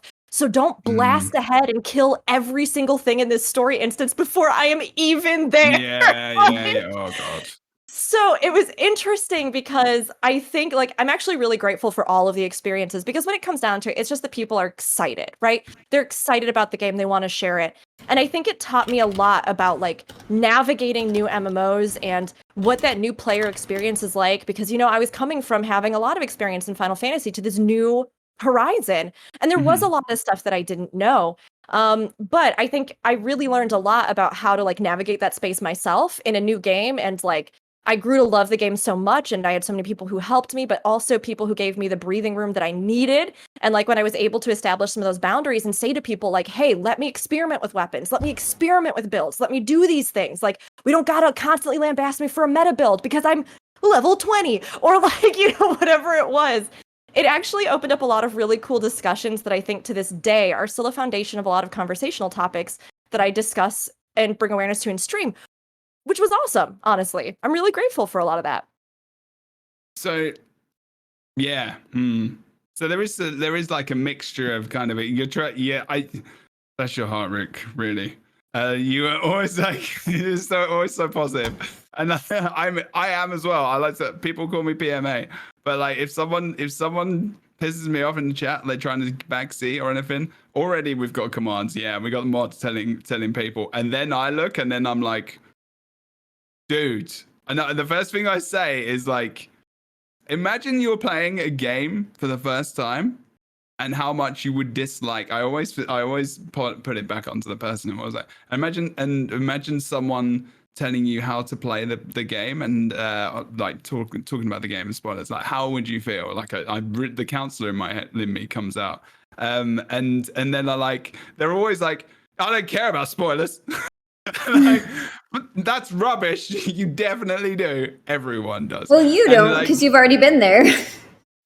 Well, yeah, exactly. Well, yeah, but like some people don't. But treat others how you want to be treated is not treat others how literally you want to be treated. Is treat others with the same level of respect you would like. Exactly. That's it. Because I play Final Fantasy XIV wrong, according to the vast majority of the community, because I don't play MMOs for story. And what I love about Guild Wars is they're like, so when do I get a mount?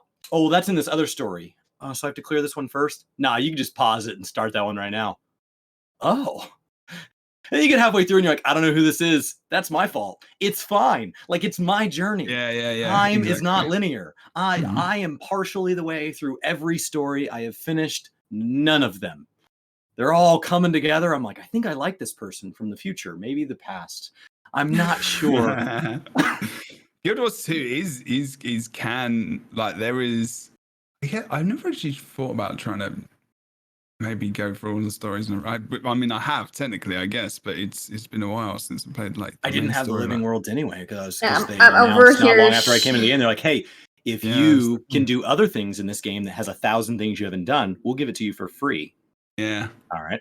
I'm over here shooting electricity from my eyes. You're still not playing it right. No, I'm just kidding. Yeah, that's the thing. It's like, but yeah, I mean, that's difficult. I don't want optimal builds for everything. Because in 14, getting me to my optimal build and getting my optimal gear is teaching me how the game works. And then when the next expansion or the next patch comes out and the eye level moves, I get to go see if I can do it myself. And if I can't, I'll ask. And then when the next patch expansion comes, I get to see if I can do it myself. And so there's always this opportunity to learn. But with a linear progression system, if you jump me straight into optimal builds and perfect ascended gear, that's it. Like, you pushed me to the end of the game and there's nothing left. And so like, I didn't even have all exotics right away at 80. It's like, I don't need all exotic. And they're like, well, your stats are wrong. I'm sure they are, because I get one shot at this. Like, I believe you. It's fine. Ooh. I actually hate that argument, because it depends on what build you want. It depends on what you want to accomplish. It depends on a lot more. And that's a lot of things that people have been talking about, where there's a lot of misinformation about things like that. Especially one of the big things is if Scourge is okay to play in raids. Now, I haven't actually gotten to them yet, but Scourge is very big. You can literally go around rezzing people. I mean, I play a melee dual dagger elementalist, which is probably the stupidest thing, but you know what? It's fun, and I still complete things. And then what's even funnier is that my gear is either dire, which is Vite, toughness, and Condi damage, I believe, or Carrion, which is very close. That's power, vitality, and condition. Yeah, exactly. Yeah. So and I focus on a fresh air build. That's fresh air. I don't even.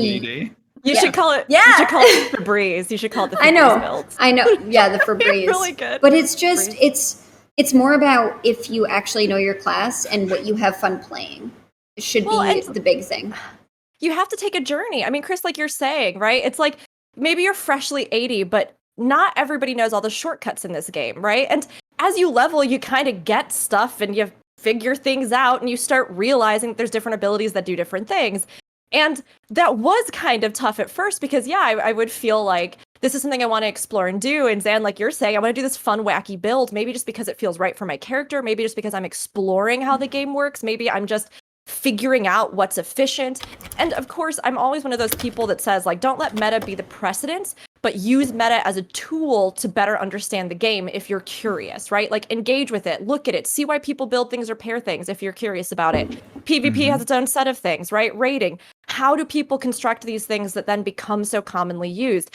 But especially when you're leveling, you should never have to worry about like doing it right or wrong, because you're just learning, and that is its own state, you know? And it was so funny to me because I think probably you're saying, you know, Jeb, that I'm so positive about a lot of it, because I do think, like I said, a lot of it comes from a good place. I think the thing that was the most maybe negative for me, if I'm going to go there, which I'm going to do, was the fact that I had a lot of people who would almost like talk down to me while I was doing things. Like, where, you know, it wasn't just like, you know, oh, Rook, it would be better if you used, or like, have you realized like maybe the CC is something that you need to pay attention to, and like that's what this bar is, and blah, blah, blah. It was always like, well, Rook didn't change her weapon again. Well, if Rook would swap her weapon, then she did it. That's her voice. It's great how she thinks it's okay to use just one weapon. Wait, can I? What is your main though? My main is Dragon Hunter. Well, okay, it depends on what I'm doing, right? For open world PvE content, what I started out with and what I do for most general story is Guardian Dragon Hunter. But in raids, I do Druid, and I'm super obsessed with Firebrand right now. I got like really obsessed with it after doing it for so long. I'm so excited about it. Who doesn't love Firebrand? It's just fun. I like the animations. I like the feel. But, you know, it was like I was a baby. I had like one weapon in my inventory, and I was still learning what a lot of those things meant. So that was probably the most negative experience. When people would like assume that what I was doing, I don't, it just felt like they thought she's doing this because she's dumb or she doesn't care. Or like, and I was just like, no, it's because I played this game for 3 days. Yep. And I'm having fun figuring out what just Greatsword does, or like what just this thing does. What a dodge does. What dodge does. You know, and there's where people just dodge around and and there's a difference too. Like there's a difference between what is supposedly the meta that Snowcrows might have put out. Just kidding. Yes. But there's a difference between that and what you do in open world. Like for me, just playing a Norn dual dagger elementalist and being up in your face is me. Like, that's me. Like, I want to be in your face. I want to dodge evade. I want to be able to actually disengage and go back with blazing. Like, I'm literally playing air, arcane, and fire. So, like, and it's what's working out for me for open world. And what's really cute is a lot of people are like, wow, I didn't know that did that. And I'm like, yeah, because you didn't look at it, because you looked up the meta, which, to be fair, there are a lot of people who can't put a lot of time into games. And so when they do, and they want to raid and they want to clear something, they look at what the best build is for that specific thing. And that's totally valid. But for someone who's streaming and out in the open world and saying, okay, I want to actually have reactionary combat because I'm not used to it. I want to actually see, read the tooltips on this person. Yeah. Okay, he does a shockwave, so I'll put my back against a wall. I'll come in, stun him, back out, come back in, immobilize, knock down, and then just burn him down. Because all of my burning, it does even more damage with the build that I have. And you have to know your class. But I do get the idea of if you don't have enough time. That's not even a good way to put it. But if you're only able to raid and you want to down the content, I do get the idea of looking up what the best build would be. However, there are some people who just don't know their class. Hot take. Yeah. And so even if you look up what that build is, it's not going to help you, I guess, in my opinion. That. It's a way of learning and how you like to learn. Like I can't play a game. I can't play any game with people telling me how to play it and what to do and leading me places, because I will never learn, and I will just disengage. I will disengage completely. And it happened with Lord of the Rings Online. Like, we were walking around, it was like, I kind of wanted to check out raids, and it was my fault because I kind of said, I want to, if you guys leave me through the game, like this, that, the other. And I was like, oh God, I don't even know what's going on. Where am I? Oh, there's the Shire. Oh, there's, there's all the people. Well, that's cool. Oh, nice. Now I'm like level 50 and I didn't know what the hell was going on. And then I started playing in my own place, very slow, like learning the abilities, learning the rotations my way. Oh shit! Oh, that's me. I can do the thing. Well, that's the thing. And I think one thing you're saying, Sandra, as well, is that we all play our own way. But when you're a streamer specifically, and you talked reactionary there, you were talking about your skills and stuff. But you're also talking about how you want to stream and be excited about something and show that, and that is exciting for people. And that is what I am. I am literally like, I'm really chill, but then like if there's something really, really awesome, my face would change. I'm very emotive. My voice goes high pitched. I'm like, I won't talk for a second, I forget to breathe, I pass out and get back up. And then we're back, and I'm just like, that's part of it. I don't want people to ruin that in the chat. Like, I don't want people to tell me the things and people in our community know that, because that's why they watch me. They will say to them in a respectful way, we want to see that happen. We want to see, that's why we're watching him. That's why we're watching them do this, because we know they play this game and we want to see what they think about this, that, the other. And then they kind of get it. But that's difficult. And I wonder, like, because Chris, obviously you came to the game. I think you came to the game later than Zandri as well, but like, how has it been for you recently? And I know I was in your chat today because I kind of wanted to gauge a little bit of that, but like, how has it been for you, like kind of coming in and playing from the start and just streaming the game? Like, what's the community been like? What's your first kind of impression of how that experience has been streaming as well? I brought a lot of friends with me offline, so I have like some offline experience where I'm surrounded by other noobs. And so like I just kind of brought a wave full of people that don't know what they're doing with me. Amazing. And so on stream, I've never been treated rudely. It's been phenomenally welcoming. Guild Wars stopped by and like dropped a bunch of gifts on chat and like, which was bizarre.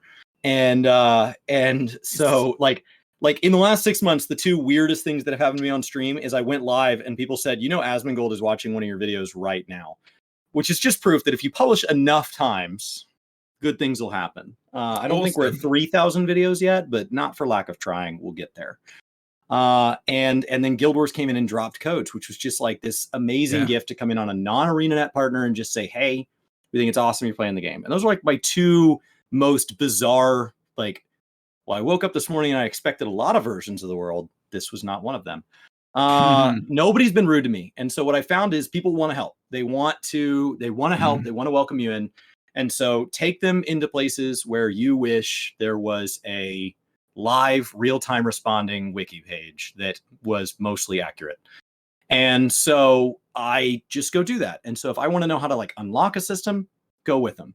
If I don't want to know that stuff, then go into content where they don't want to help you. And so I went through and did princess with no guide, and then realized I don't have Dragonite. So I just have a princess with no Dragonite at that point, which is just a way to keep a bug in a backpack that doesn't have enough room. And I've done a lot of jump puzzles where I don't ask for help. So like not so secret jump puzzle took me a substantial number of hours. And then you get to the top and they're like, hey, did you know there's diving goggles if you want to go back and go even higher? It's like, very cool. That's for a day that's not today. I don't know when. We'll kick that can down the road. But I've had a lot of fun just kind of going and starting like unlocking an Ascended for a specialization or something like that where they can't spoil it because the process is kind of baked in.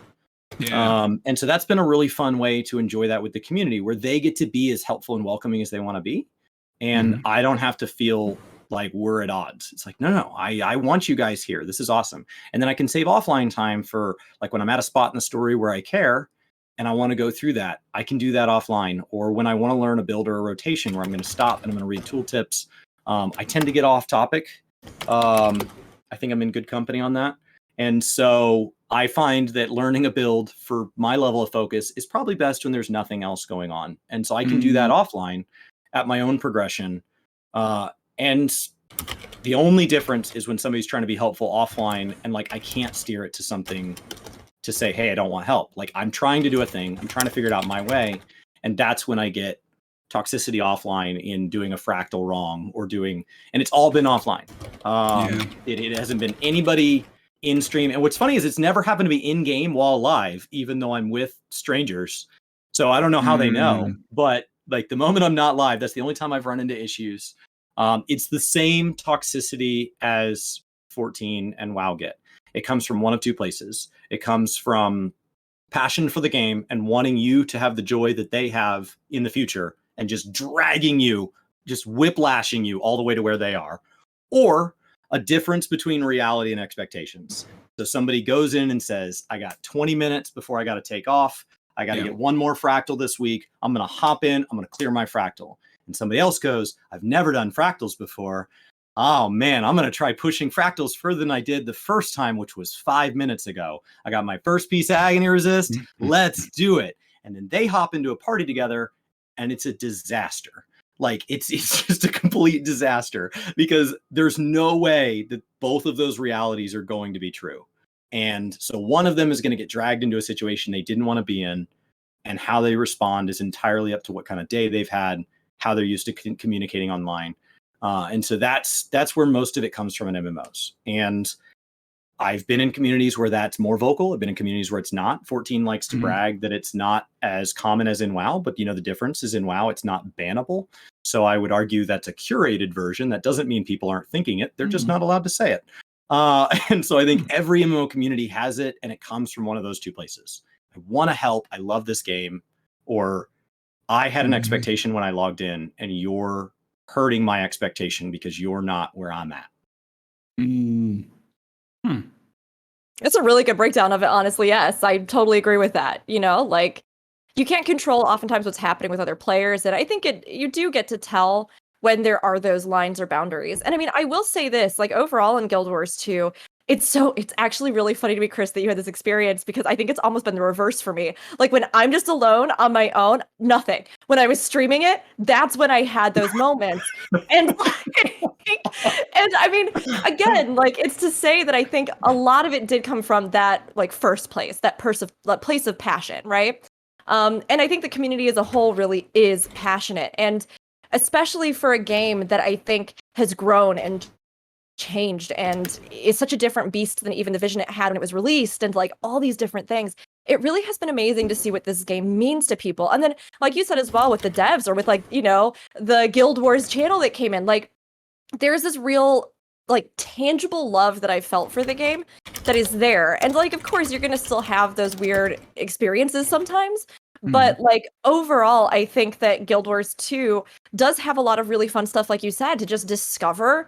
And like, if you have a bad experience with something, you can just go do a jump puzzle, or you can go do this other thing, or you can have your own journey in this other way, which is really fun. And like, when I first did a jump puzzle on stream, I never thought I would do them again. I was so self-conscious. I was on a Norn. I couldn't do it. I did not play a lot of platformers growing up. I mostly had PlayStations. Like, so when I did that first jump puzzle, I was just like, I died so much because I didn't have a glider, because I was like Zan. I was playing through the whole thing in order. I was like, I'm so embarrassed about myself. And people were, you know, like, lol, look at Rook, she fell again. Ha ha ha. How many times do you think she'll die? And that first moment, I was so self-conscious about it. But then over time, I realized, like, you know what? This is great content and I'm having a lot of fun. And if I want to do it my way, I'll do it my way. And there was something really liberating about that. So it became less about me being self-conscious and more about me being like, yeah, I died, so what? 25 times, let's make it 50. Like, my big Norm butt cannot see around it. Where am I? Did I fall off because I just didn't jump right, or because my head clipped into the tree branch? And lo and behold, I started doing all the jump puzzles. We did all the jump puzzles on stream. We did the Mad King's Tower. We did all this other content, stuff that I never thought getting into it that I would do. And I had so much fun, you know? And I think that if you engage with Guild Wars 2 in that way, and like, yes, you listen and ask for help when you need it, but like, you also just like grab that game and have so much fun and do whatever you feel like and laugh it off when you die. And Downstate isn't really the end of the world, even though at first I was convinced it was. Like, it can be so fun and liberating. And Downstate makes some builds better. It'd be kind of nice if Downstate was a little more. Sometimes it's an insult. Like, sometimes you're in the middle of nowhere, totally alone, surrounded by 16 veterans and a champion that you didn't mean to fall into, and your mount broke, and you're laying on the ground the moment you hit it, and you're like, I just want to die. And they're like, no, you're gonna depends on your build. Think about what you've done. Find the weakest thing. And that moment when that timer ticks on, I'm like, I feel like I need to wait this out. I feel like I need to stop. I don't need to swing and throw a rock at them. I need to just sit here and think about the decisions that brought me to a point so far from a waypoint. And I'm going to have to come back here. Like, I'm going to have to come all the way back because the point of interest is right there. Yeah. Man, Downstate is part of some people's rotation. I'm not going to lie. It is. It's not even a joke. Downstate took on a totally different meaning for me when I started raiding. Like, and I think that was a big thing for me. Taking it away in World v. World for like a week this week, and like the Guild Wars post said, like, we think you'll be fine. I'm like, oh my gosh. Do you know what? Like, because I want to be a part of it. Because one of the things that we were talking about is that the idea of actually getting into the game, if you do everything in open world, is that there's such a high threshold of knowing your build and knowing swapping weapons that once you get into raids, the raids seem easy. And we were actually talking about having Downstate taken away in raids with my last podcast that I did with Teapot and Muck. That might make it a bit tougher. And especially for like a, you know, server first type thing, that if you just got rid of it, you wouldn't have Teapot and his Scourge rezzing everybody. But I mean, Scourge is bad, and Downstate is bad. Right. No, it was funny. I guess maybe because I was coming from 14, right? Like raiding in 14 into Guild Wars 2. And I mean, Jeb, I know you've been doing raiding in Guild Wars 2 as well recently, and I'm really curious to hear what you think about a lot of this too. But like, to me, I mean, I would love it if they had versions of the raids where you could apply modifiers like that, right? Where you're like, no Downstate, this thing, that thing. I think that would be amazing. And again, it would just give you more bang for your buck on that content with raiders and like have some other rewards or proportional things. I think that would be great. But I actually liked the Downstate coming from 14. And I think the reason was, well, yes, it kind of feels like the punishment corner, like you were saying, especially when, like, you know, Baby's first raid is like VG. So you get downed in the, like, you know, technicolor light tiles, and you're laying there just like, this is the end for me, but death is not swift. And like, you know it. And so there are times where it can feel frustrating, but I also love it because there are these great rallying moments. Or like, gosh, some of the best, my favorite kills we ever got were like, there were only 3 people left. All of 3 of them went downstate. The boss had this much health. You're like screaming like, hit it, hit your buttons, downstate, kill, downstate, kill. And then the boss goes down and it's so fun. Like, it feels like that hero's rally. And I love that concept because in so many other games that like KO state is kind of just like, well, now you have to reset and do it again. And of course you still have to do that sometimes in Guild Wars 2, but there's something about it that I think is really fun and gives you more of that sense, or like you're able to go over and help somebody and help them get up and like pat them on the back and go for it. Or you can use those abilities, gather everybody up and res them. It's very D&D. Fun. Yeah, it's very D&D. You still get a turn. Like, you can't do anything, but it's your turn. Like, you're not done. Hey man, you can hold your action as long as you say what is going to make that happen. Even in D&D. Yeah. I like it. I think it's a fun little thing. But I mean, yeah, it'd be great if we could also have other modifiers that you could apply, especially for raids. But people were talking, and just people were talking about, especially for like challenge mode, even Doom, that it might make it for people who are on that higher tier, who want to actually take part in things like that and not necessarily have downstate as, okay, well, we'll stack this number of firebrands and this number of scourge and we'll get everybody back up. And even if they do the minimal amount of damage, there's no, DPS meter. Not the closest is the 14 healer LB3. Like, that's the closest equivalent. You fail a phase, it's gone hard, but because it's far enough into the fight, the healer gets that off. It goes off. The healer goes down because they've been standing there casting. Everybody's up except for that healer because that's what they get. And the tank because they'd already swift cast resed them. So now they've got to take weakness because that's a rule. And wait, they're not slide casting? Now you're trying to recover with a healer down and a weakened tank. And you're like, I'm sorry. Xana, it was just a joke. It was just you're an animation lock when you're using limit break 3. No, I know. It was just a joke. I'm kidding. I just wanted to choose you. Jeb, I am actually curious. How about like your experience in raids? And you can feel free to steer us along in the conversation because, as you pointed out earlier, I think we've all said. Sorry. I just feel bad interrupting because you're all going off on one and talking about the game, and essentially that's just what I wanted to do today. Well, at least someone feels bad. I'm chilling and listening. I'm listening. I'm chilling. Because you're talking about the things I like to, we're here to talk about. So I'm almost don't need to ask questions. I was literally trying to find because I'm with you on the downstate because literally there's us all in chat like versus Mo on like first raid wing. We're going through and this is a boss we've killed many times. For some reason we're struggling on Wednesday. We're all tired. And we're all just in downstate 1%, and we're like, oh, there's 4 of us, 2 of us are healers. This ain't going down, and we're about to get spikes like put right up our asses, basically, because that's what happened. And you're all standing there, and and a lot of the times, I think many people forget about the combat in Guild Wars 2 and why it is the way it is. The Guild Wars 2 was basically built, and with the idea of main stuff that was going to occur was PvP. That's why there's a downstate. Because of PvP, specific more often than not, a lot of us forget about this. And devs have talked about it before. Like the combat was made specifically with PvP in mind. And even with the big guys up there in Twitch that stream it, like PvP is pretty much where the combat came from and where they wanted to really, really sell it. So that's kind of where downstate came from. I feel the most. They might. I don't know if they would say the same thing now because I think a lot of those people are probably gone. But I remember having these conversations and being like, downstate is so unique. And Elder Scrolls Online kind of has a downstate in a way because you can still anyone can res anyone on the floor by just pressing F.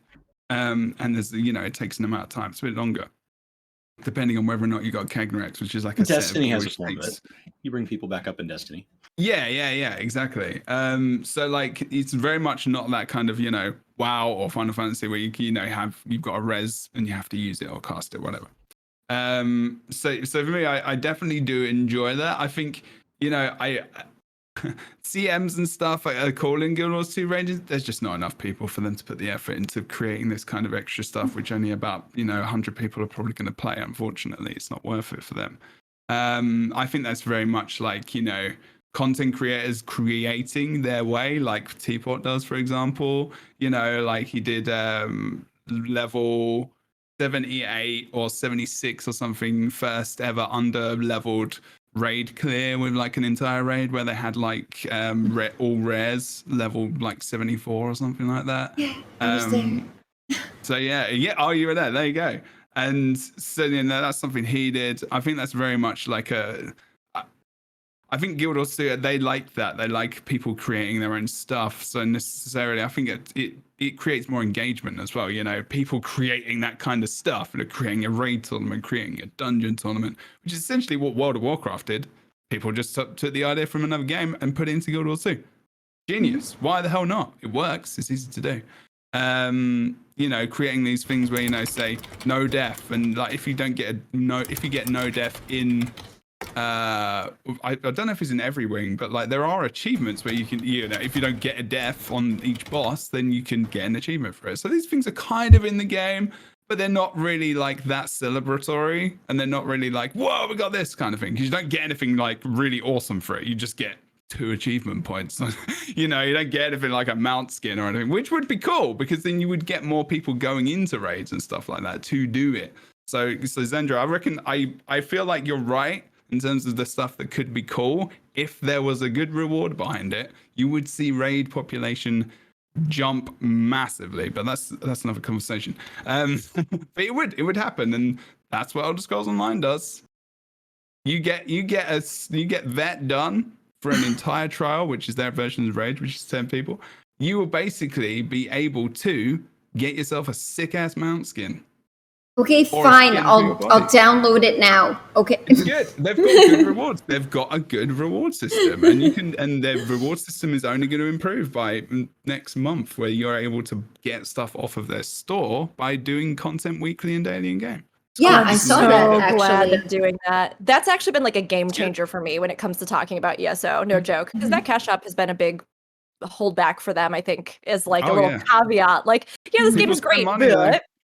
I know. But people spend the money. They spend the money on the game. But cash ups are a thing for everybody. Like, no matter what, it's like, even if it's just quality of life things. You know what I mean, though? And I can see that for ESO. Like, honestly, though, and I don't want to put you on a tangent. I'm sorry, Rook. But for me, it was like, okay, Neverwinter, SWTOR, what else can I just start? Oh, wait, I have to pay $20 to play ESO? No way! But no, I'm going to. But if you got Xbox Game Pass, it's free. Yeah. Technically, it's not free. But and I will. The best value in gaming, assuming it has games that you want. And they have, and Phil Spencer has said, we have traditionally catered to one type of player. And so there are players that fall outside of that have ignored us. And they're not going to pick us up unless we come to them. And so he's been picking up JRPGs. He's been picking up family games. He's been picking up party games. And so like they're making moves. Whether you like Xbox or not, he doesn't care. He's going to come create a place that's fun to be. And they've been coming with their first parties. He hasn't said it's going to be Xbox only. He said anywhere Game Pass is supported, which in my mind is a Nintendo, PlayStation. Do you want Game Pass in your console?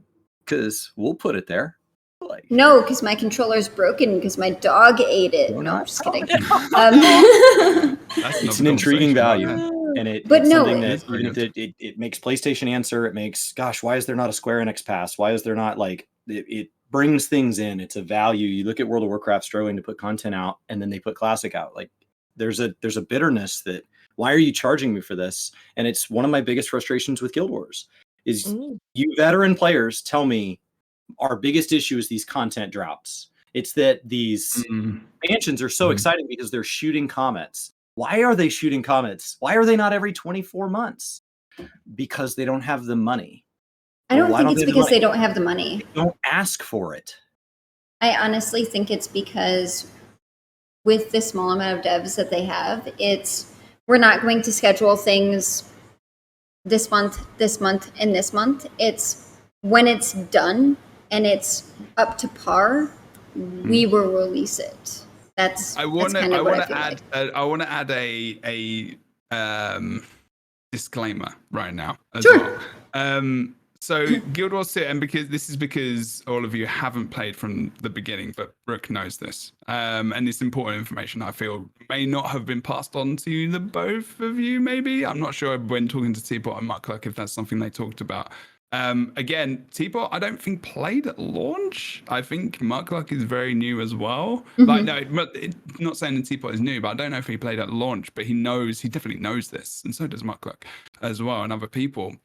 But the game's ethos and what they originally wanted the game to be. So they released the game saying that no raids, no expansions, basically no mounts. Okay. And they wanted to go against the grain of MMORPGs because of somewhat because of what Guild Wars originally did as well, because it was very much an MMORPG that wasn't an MMORPG. Because technically, I played it alongside WoW for that reason, because it paired well. Exactly. It was a contrast. Very much so. But then there was that big competition between the two as well back in the day. But like, so they're very much confused, and you probably realize this as you're playing as well. You're like, there's dungeons and there's fractals. What the difference? What's that? Why does that exist? Then there's raids, but there's strikes. There's living story, but there's expansions.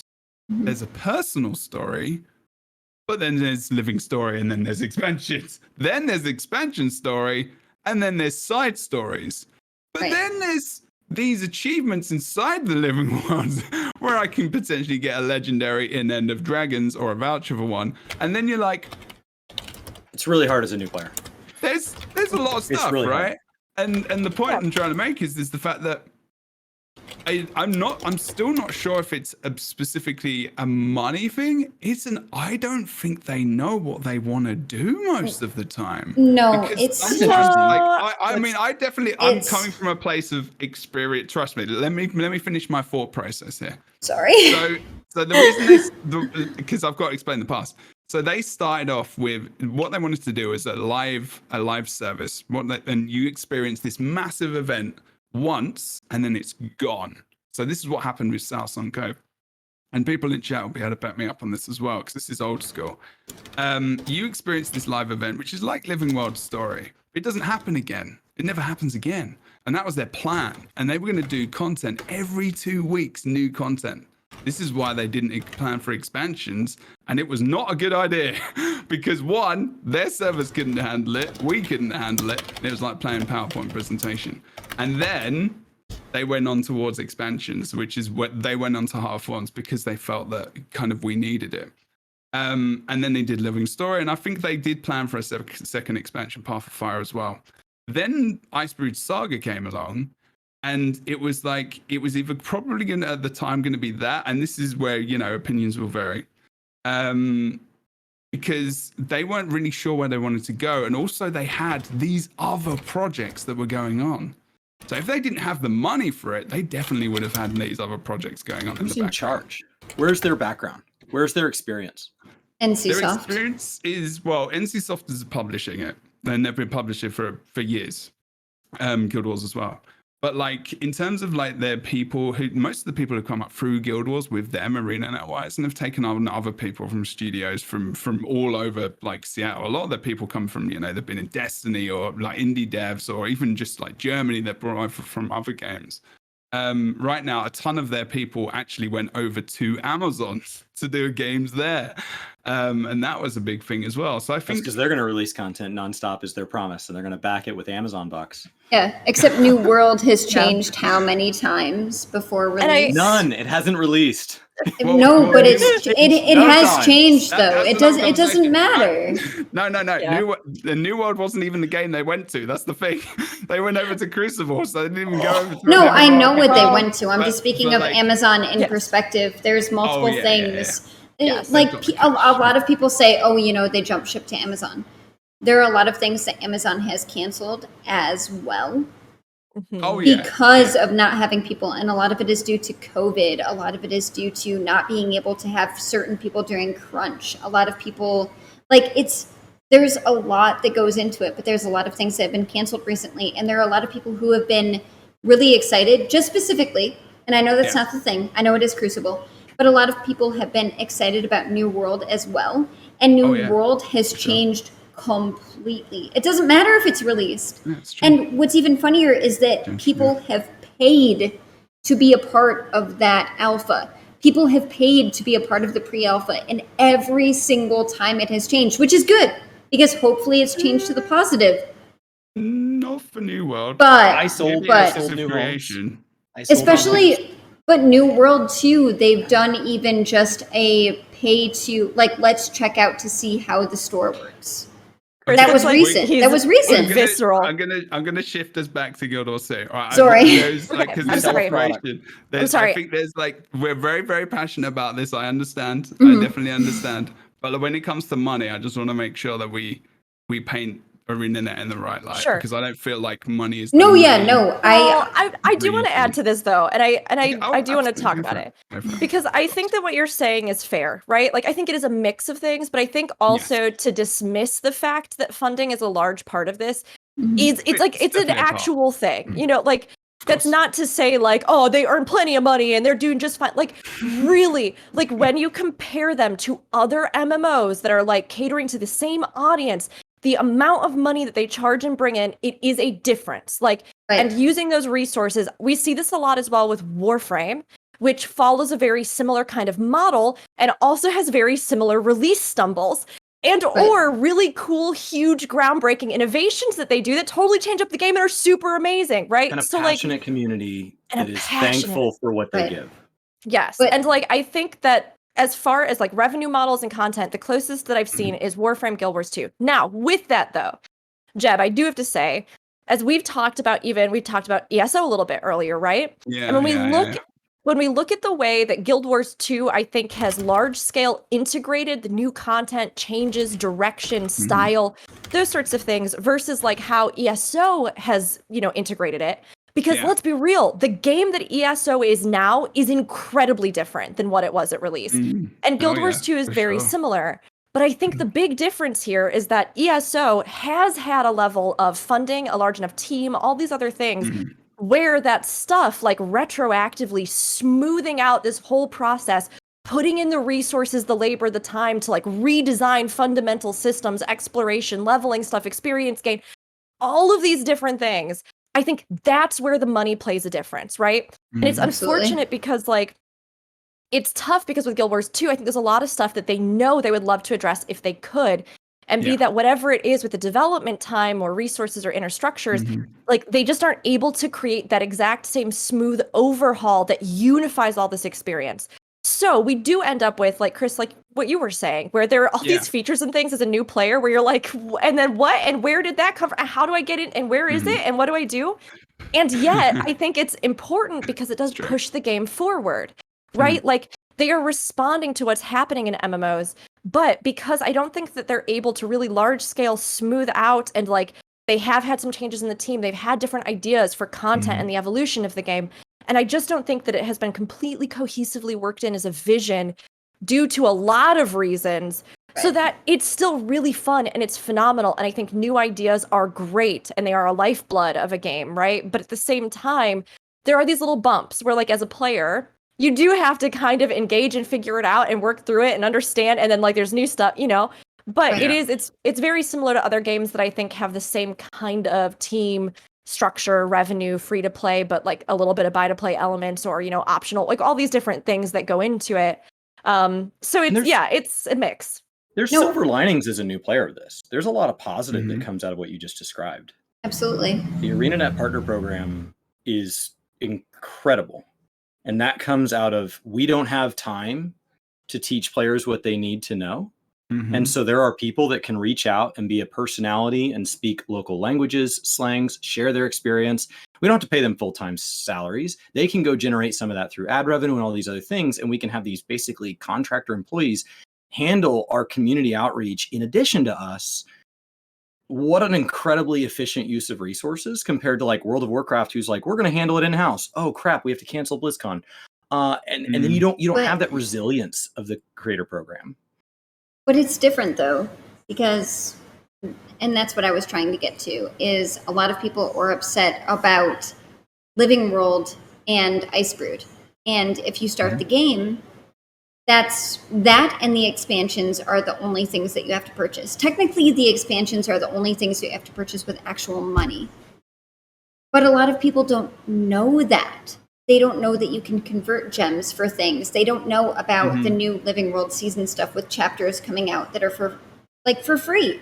And the devs are working on it. And absolutely, Rook, you are correct. That's the problem. If there is a problem, it's just patches are released when they're done. And they don't have enough people to even get that social outreach that Blizzard has. And that's why the partner program is so good. They're relying on other people to say, hey, our game is awesome. Come play our game. And there are positives and negatives to that. I think the game is amazing. From what I've even played, and I get picked on for thinking that little things like the Mouth of Zaitan for fights like that, the fact that you have to pick up rocks to break the Defiance bar if you don't have a good enough build, are good and fun. But it is absolutely correct, and that's why I'm so excited for End of Dragons and everything about End of Dragons. And who knows, like right now, Living World Season 2, because they knew that was the one thing that people were upset about. Like, hey, I want to play the game. I have the base free game. I'm not looking at Heart of Thorns or Path of Fire. But I want to look at these Living World expansions. And technically, Living World 2 is before Heart of Thorns. And so it's like, that is perfect. It seems like the dev team is actually listening by having that be for free again. And that was one of people's biggest qualms. Well, I don't want to pay. Well, do you pay a subscription? Like people have to be paid somehow. And that's just kind of my big take on it. I actually just released a video for it, but it's just, I think it's a great, honestly, even if they did have a subscription, I think that that's a really good model, honestly. And having things like that go on sale all the time is really serious. And that's why I was talking about Amazon stuff and why people are upset about New World. Because one of the things that they wanted to double check was that the cash shop worked. Because for right now, the cash shop is just quality of life items. For right now, those are the big words. And people can be as excited about New World as they want. I think it sounds like a fantastic premise. So did Ashes of Creation. But at the same time, is it just going to be quality of life items? And so I think that Guild Wars 2 really, really, really, really does a good job with having that for the store. And I think them reintroducing Living World Season 2, considering Living World Season 1 is no longer, except for like certain achievements that you can get, certain missions you can do, certain quests and things like that, is out of the game. Them reintroducing that and having it be free is amazing, especially for the base game. The base game is up to level 80. Like, it's just, I'm very defensive about it. I'm sorry. But I do. Like, I get it. I get this small amount of a dev team that they have. And I get them wanting to only release patches when they think they're ready. And a lot of people think that they just took people off of Icebrew, and that Icebrew wasn't as good just because they took people off, because they laid people off. They didn't just lay people off, they brought people to EOD. They laid people off, sure.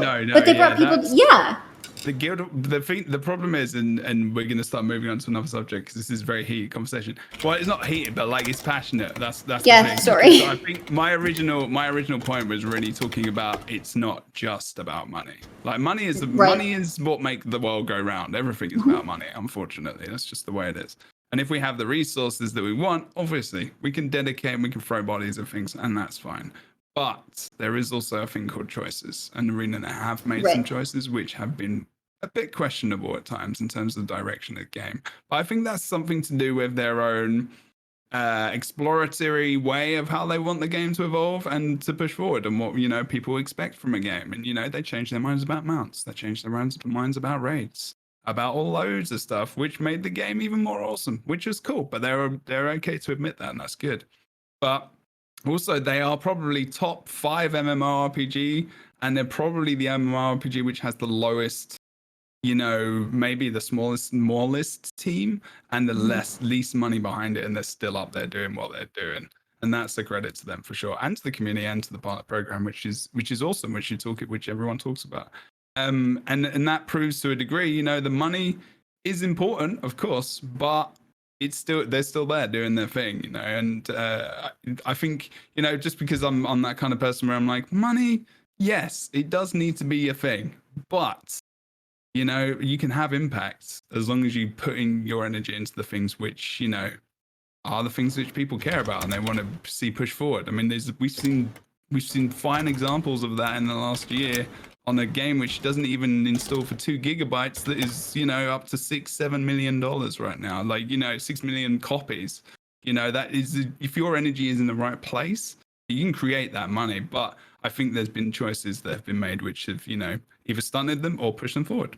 And hopefully, we'll see what happens with Ender Dragons. And the people in this community, and you will learn, and you have been learning for many times, for probably, many months that you've been playing this game, have many wild ideas about what ArenaNet and what they do, and have many wild ideas about why they laid people off, what happened. And some of us know the reasons because they know the people that work there, and some people don't. Trust me, it's all good. Like, they if they moved people from project to project, the Lifespread saga, maybe they made a later decision on the End of Dragons, all good. Maybe there's loads of reasons why the story and the things the way they are. People love talking about this shit because that's the content, right? That's the part of the content. That's part of the thing, bitch about the game, all that kind of stuff. Reddit is just a cesspool of awfulness as well, to be fair. In the Guild Wars 2, Reddit's just terrible. But that's been the case since the dawn of time for most games, Reddit, to be honest. But in all honesty, like, I do, even though it is horrible for a new player, like, Chris, and Sandra as well, when you come into the game, especially, and I mean, we're here BirdofChess as well. It's so like, it's you're here. Yeah, it's not that bad, but there is it's more difficult for people to start the game for sure in comparison to Elder Scrolls Online. Even World of Warcraft now, they've got a really, really solid tutorial when you come into the game. And it is still a topic of conversation for loads of people as well. So it's a thing. But I kind of liked it when I came into Guild Wars 2 and wasn't told what to do all the time. Because I'm just like, yeah, dude, I know how to block now, okay? Good, cool. I don't need to do it 10 more times. And it is different now. If you actually go in your, hero panel under achievements, under new player, scroll all the way down. Indeed. There is some new stuff. Yeah, you guys got to play that experience. There's loads it's so close. It's so there. That's where the frustration comes from. Is it's so close. And in game design, like when players are frustrated and they're willing to talk to you, it's because they believe you can do better. If I thought it was hopeless, I would just play something else. We've talked about other games we've played. Yeah. We've talked about, most people don't have time for one MMO, much less 2, much less 3, much less however many of us here are playing. So like, we're obviously making time for this game. Yep. That is the action that says how we really feel. And so when we're talking about criticisms, it's because how do I make it better? And so when I said I have 7 or 8 friends that hopped in with me, that somebody in chat said, hey, my problem is I can't get somebody in. That's not because I asked 8. I asked a way bigger number than 8. I asked everybody I knew. I spread it like I was trying to sell Girl Scout cookies to raise money. Like I went out and told everybody, and I only got 8. And the reason I only got 8 is because it is a big ask of a new player, and it doesn't have to be. So when you go into this sandbox style content, I don't want them to lose that. It's what sets them apart. But when somebody comes over your house and says, hey, I'm kind of hungry, and you say, cool, what do you want for food? And they're like, well, what do you have? And you say, whatever you want. That's not helpful. And so like sandbox is awesome right up until a new player says, now what? And then it's really hard. And so I'm not saying I want it. It should go copy Final Fantasy where you have to ride a 300-hour story train, whether you want to be on it or not. That's not better. I'm saying, that's why I definitely how do we help point somebody that's lost in a desert? Hey, my friends are playing with me on Fridays and Saturdays, and I'm having so much fun. I want to play alone on a Tuesday. and I logged in and I walked around for 10 minutes and I logged out. That's somebody that set aside time, wanted to play. That's not losing somebody that's never heard of your game. That's losing an existing player that wants to give you their time and energy simply because they're lost. Right. But the idea for that is that it's supposed to be so open world. And you get so many extra things from the hearts and all of the things that you're doing. Sure. And random people should come in and help you depending on if it's NA and EU. And NA versus EU is a big issue. It is. And a lot of people don't like to say that it is, but especially NA, LFG. Yeah, it's a big issue. And one of the things, too, is that it feels like 1 through 80 is the tutorial. So if you aren't going 1 through 80 with the story and seeing all of those mechanics and defiance bars, you're possibly, and it's not for everybody, but you're possibly not going to get it. You're not going to understand all of the types of combat, especially for raids and fractals later. And then the other thing too, at least for me, is it feels like just seeing people out in those areas and getting experience if you want to level alts is map completion, because you get all of those extra things. You know, you stop and read a book, you stop and talk to an NPC. I don't know if this is a spoiler alert, but one of my favorite things is with being a Norn, I chose Lost in Heirloom. And so now, after doing a ton of map completion and dungeons and explorable mode dungeons and trying to fix builds based on those dungeons, I've now gotten to getting to Zaitan, which is huge for me because I love dragons.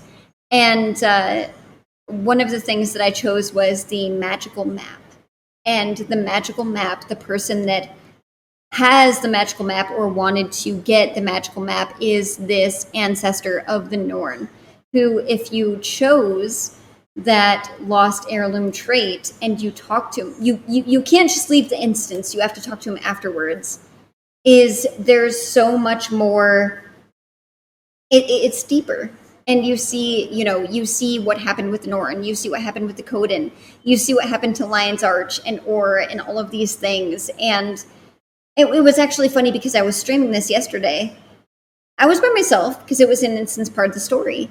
And all of these Risen kept coming at me. And someone said, man, this instance is too long. And I'm like, no, it makes you feel like you're in the battle.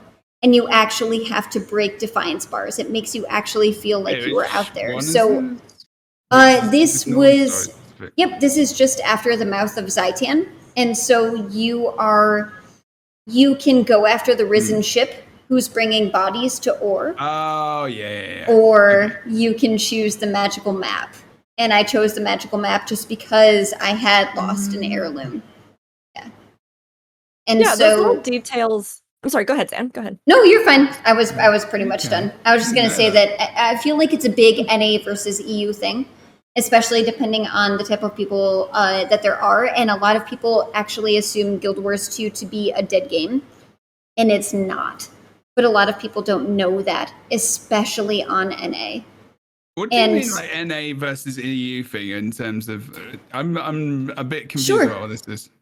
So LFG is very different unless you're on active NA times. It seems like it's inactive, or at least to new players, which is very unfortunate. And they don't actually require you to link anything, including trophies for raids and fractals and things like that. And so it's just kind of one of those things where a lot of people think that EU is more active in not only that, but has more skilled players, which isn't true at all. It's just that there aren't as many people on NA active at that time. And it's a big thing. It's a big thing on Reddit. It's a big thing on Twitter. It's a big thing anywhere, which is kind of like elitist kind of behavior. Do you mean? Is that what you're talking about? Like, I'm sure. I mean, sort of, but there are a lot of people. There are a lot of people who come in. Yeah, there are a lot of people who come in solo that are like the base game is free, and so with other trials of games, if you come in as a new player, you can't invite people to your party, right? You can't create a guild. You can't invite people to your guild. So the base game of Guild Wars 2 is you can do that, and especially on an A, if you're playing during the day, there's nobody else on NA to play with. Or at least that's what the big gripe is. Right. Which is different for EU because of the time difference. And so absolutely, yeah. Completely. Right. That's bollocks. See, this is what I'm talking about. You got to lead. What are they on about? What is that conversation even about? Who cares? Who gives an actual flying magical map? It's just like, that's just like that kind of conversation. I've got no time for. I'm like, there's people playing on an aim, playing EU's tighter area. America is the width of Europe almost. Do you know what I mean? Like, it's like and it covers so much more. You got people in like South America and stuff, and Australia who are playing. You're playing with people who their time zones are so massively different. Like, that comparison, that Reddit conversation just blows my mind that that's even something people discuss. But it's big. It's big. It's so like I haven't even been a part of it yet, honestly. Right. But it's huge Stay out of because when I That's stream. awful. But when I stream, it's technically during EU hours, but I'm on an NA account. And a lot of people pick on me, and it's like... Would you stream EU then? Technically. Yeah, I mean... you're streaming out during EU hours. Between Sorry, 10 or 11 fascinates me. CST. Yeah. It fascinates me, this conversation. This is the thing. I mean, I'm going to get us back on track because we've been going all over. Sorry. The place, and I don't know where we are now. No. But it's interesting. I egged you on a bit because I warned people before I came on the podcast. I was like, he sent an outline, and then I skimmed it only to get to the bottom and go, I didn't need to read that. There's no way this stays on topic. No, not with us four. We'd see. This is probably the first podcast I've had where there's 4 streamers who do this full time. And that's a big difference between 2 people who do it full time and then 2 people who kind of stream on the side as a hobby with their work and everything else. So just know that Rook and I's inventory really best represents how on topic we stay.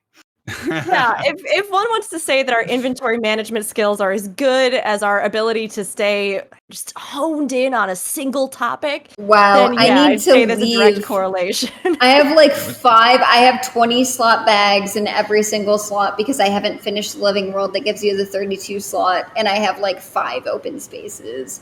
I'm not going to say I need to go. My chat's going to discuss this, how bad my inventory is. I mean, we have literal goals where people raise money so I can clear my bags and spend 2 streams doing it. So this makes me feel much better. I'm not going to lie. Hey, this is therapeutic. if a cluttered desk is the sign of a cluttered mind, what is an empty desk? That's my content, you see. That's where I make the most money. That's my month. Rationalization. Yes, this is fair. Right. I don't know who I asked and who I didn't, but we're going to move on.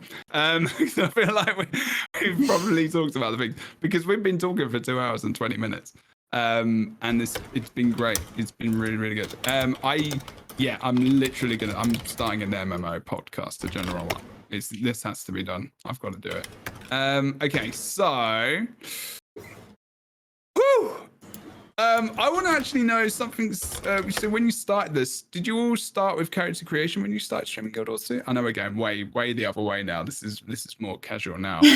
This is like, this is other things. But like, when did you stream? Like, what was it like first getting into the game when you're playing? And did you stream that first experience? Like, Xandria, if we want to talk about, your first Guild Wars 2 stream, was it creating a character? Was it like getting into the game first of all? 5 times. Character creation streams have you had, Xandria? 5. A number between 1 and Awesome. 5. Good. That's the way it should be. Okay, that's the way it should be. Tell us. No, I wanted to, because all of the personal stories are different on all of the races, and then you have different options.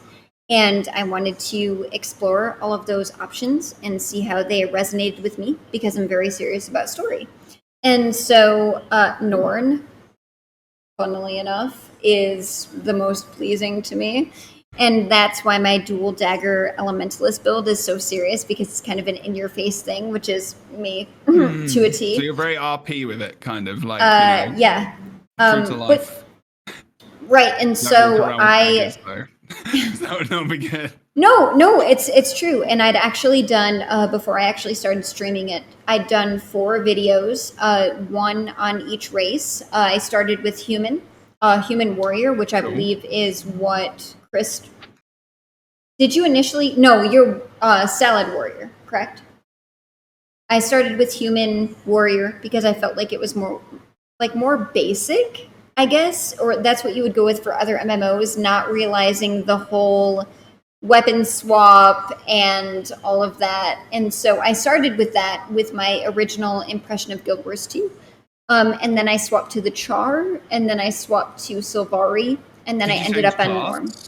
Did you so you started as a Yep. warrior, human warrior? This is interesting because Yeah. everyone that if you ask anyone that comes into a stream what they should play first, everyone's like, play warrior, easy, literally translates to every single MMORPG there is because every single one has a warrior class. And you Right. can use the most weapons with it as well. Yep. Like it's literally the best thing to get into the game. And then people start to go out as they see other classes in the game and other Right. things. And that's exactly what you've done. I love And it. Guardian is really close with weapons too. It doesn't match Warrior, but it's very close. But I ended up resonating with Elementalist, just the idea of swapping between elements and the build that I'm going with. Like I'd mentioned previously, the Fresh Air build. Instead of swapping weapons, I can knock down regen and gain bleeding through swapping elements, which I absolutely love. And it took a while to get there. I think Elementalist is first and then Mesmer is second. But probably on stream, I maybe created 5 or 6 characters until I decided which one I liked best. And that was Norn. And now I have like 6 Norn. Then they're all different classes, right? Yep, absolutely. Because then they're all elementalists. Yeah, I had to buy actually extra character slots because there isn't enough if you want to play every single class. Oh, what's So- the rate? Is it like 5 then? So if you do the free to play now, it's 2. Oh. If you Yeah. buy both expansions, it's 5 or 6. Yeah, 5. And then Wow. I bought all of the extra to make sure that I could play every single other. Is it really only that many? They Is go the on sale base? though. So like Oh, they while do you're go on leveling the sale. first 5, just wait. Right. Damn. Because they'll give it away. But That's a lot of I couldn't wait What? because #Norn, and then I couldn't wait. Xander was like, I need a field of buff. Are they all women? Yes. And I need a they're- field of buff women so far that they look like a mountain range in the distance. Do you I have just need to- do you have the mature filter on? Yeah. I needed buff That's too women much. with big boobs. Okay, that's all right. Honestly. Here I was, and Monty like, Python oh, calls them because- huge tracts of land. I was over here like, oh, because you wanted them to crush your head between their thighs? Because that's where I would go. That Oh, too. no, we're going for up top. Oh, Okay. we've been Both. through the whole stepping on people Resident Evil conversation with Rick, so it's fine. No, but I really appreciated the culture. Yeah, it's the culture you appreciated, Wow, Zan. Xandri. Wow, we're finding out the true content right now. This is it. If this goes on your YouTube channel, I hope you get comments about this. This will be the most commented section in the whole video. It would just be like, Xandri, really? Really? Actually, I have no idea what you're Wait, we're not cutting this out. I thought. No, I'm just kidding. I'm not cutting nothing. And this goes, all of this is raw, and it goes on my YouTube channel. I mean, that's up to you. You can do that if you want. So I don't know what to do now. There was a spreadsheet, and we went this way. No, I agree with you. Did talk about it. You talked about it correctly. Like you were talking about, the character creation, why create characters, and that's one of your reasons. And that's completely fine. There's nothing wrong with that. If you wanted to create that character because that represents what you want to be in the game. then Yeah, that's I have to fine. compensate somehow. Oh, we don't do self-deprecation on this stream. I'm sorry. No, I'm We kidding. don't do I'm self-deprecation. I know kidding. you're joking. I know you're joking. It's okay. We are all awesome for the many reasons that we are. So we know yours. Let's get a poll going in the chat, please, mods. For reasons. BirdofChess was going to talk. What is the what's the reason that you? What was my question? Yeah. Creating character. Sure. Like Dan, yes, I First picked Norn. impressions of that. And why? I picked Norn for Bazongas. Jeb. I picked Norn for the Bazongas. Bazongas. like some random 80s saying. I'm kidding. Oh, just make me look bad now. No, I'm just sorry. kidding. Yeah, it's all like a funny joke, and I definitely don't believe that inside. No, it's always been about the abs for me. I'm more of an abs woman. So for me, who's got the most? Like Char or something? Because they've got the biggest chests, probably. I mean, that's true, but Norn abs are chiseled, and the thighs could crush a watermelon. So for me, my fantasy is to just be an incredibly powerful Gallagher After Dark thing. I don't know what's going on. We're just talking about fantasy women. That's all. Zan and this is coming from Zan and BirdofChess right now. Just saying, people. Okay. Zan and I are just bonding. We're sharing our experiences. We're talking about why we love Guild Wars 2. We're celebrating Pride Month right now. We're talking about how good women are, because come on, women are the best. Let's be real, especially strong, powerful women. So all of this is very important to me in character creation. Now, to answer your question more seriously, all those things are true. I'm so sorry. I actually, funnily enough, made a human NG first off stream when I was trying to get a sense of whether or not I would like the game. I was just curious. And I made a human. I made a Humi NG. And no, that's perfect. Well, you know, it was kind of flamethrower. Engineer is the most boring level up skill experience in Guild Wars 2. I play NG as my main. NG is my main, seriously. I'm an NG main. Like, if you go onto my YouTube channel, I make builds and everything, but Rick will tell you why, probably. Yeah, I have to agree with Jeb. I started it and I was like, this is the most boring thing I've ever done. And I was not very interested. And I was like, oh, I'm not totally sure. Okay, I'll make a character on stream. So we made a character on stream, and that character that we made that day, that beautiful Norn woman, has been my main canonical character for the game since then. My Guardian, yeah. My Norn Guardian. And I mean, one, in a more serious manner, I do just like when there are diversity of people and representation in games. So like Zan and I are over here appreciating all the different assets that the Norn possess, but in a more like serious note, right? I actually did love that like the Norn women were big and strong, and they didn't feel like here's the Norn man, he's a bear, and here's the Norn woman, she's a pinup model. And I'm like, girl, you do what you need, you get money, get paid, you hustle. Like, but it's kind of confusing to me, like that you look like this. Like, and in so many MMOs, that's the thing. And like there are some times where like I want a really beautiful character or an androgynous character or whatever it is, right? And then there are other times when I just want a woman that looks like she could crush her enemies' heads. Like I want her to be able to tear apart an Asura. I want her to be this hero that, much like those, you know, I guess male fantasy, power fantasies, does look like she could absolutely crush the world. And like, to me, that really drew me in because I was looking at heirs to Golkin. Just air in general. That's the energy that I need. So yeah, we created that Norn on stream, and this is gonna sound really silly, but I was actually kind of nervous about it because in like Final Fantasy XIV, people are really weird about Rugadins and like Rugadin women, and there's a lot of really homophobic and weird comments made about them. And like when I started playing 14, have they seen Merlwib? Wait, I have a poster of I had a poster of Merlwib in my house. I no longer have a house. What is this a race in the game you're talking about? I can't remember what they're like. They're a large, powerful race, kind of like the Norn, right? So like the women are really muscular and strong. And in particular, there's a lot of transphobia affiliated with Femrus, which is just completely unwarranted. I think I know. And like, it's one of those things where I even made like a Highlander woman when I first started playing the game. And when I was playing Final Fantasy on stream, like it was so weird to me because there was this very clear-cut distinction in the way that people thought that like really distinctly feminine or petite characters were really beautiful. And then like, nobody was very interested in like a more muscular female character. So I was kind of nervous when I made my Norn, to be honest.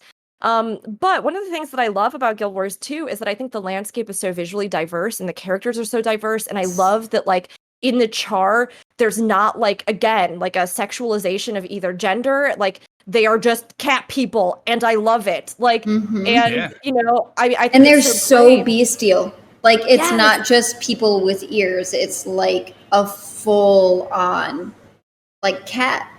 It's awesome. Yes.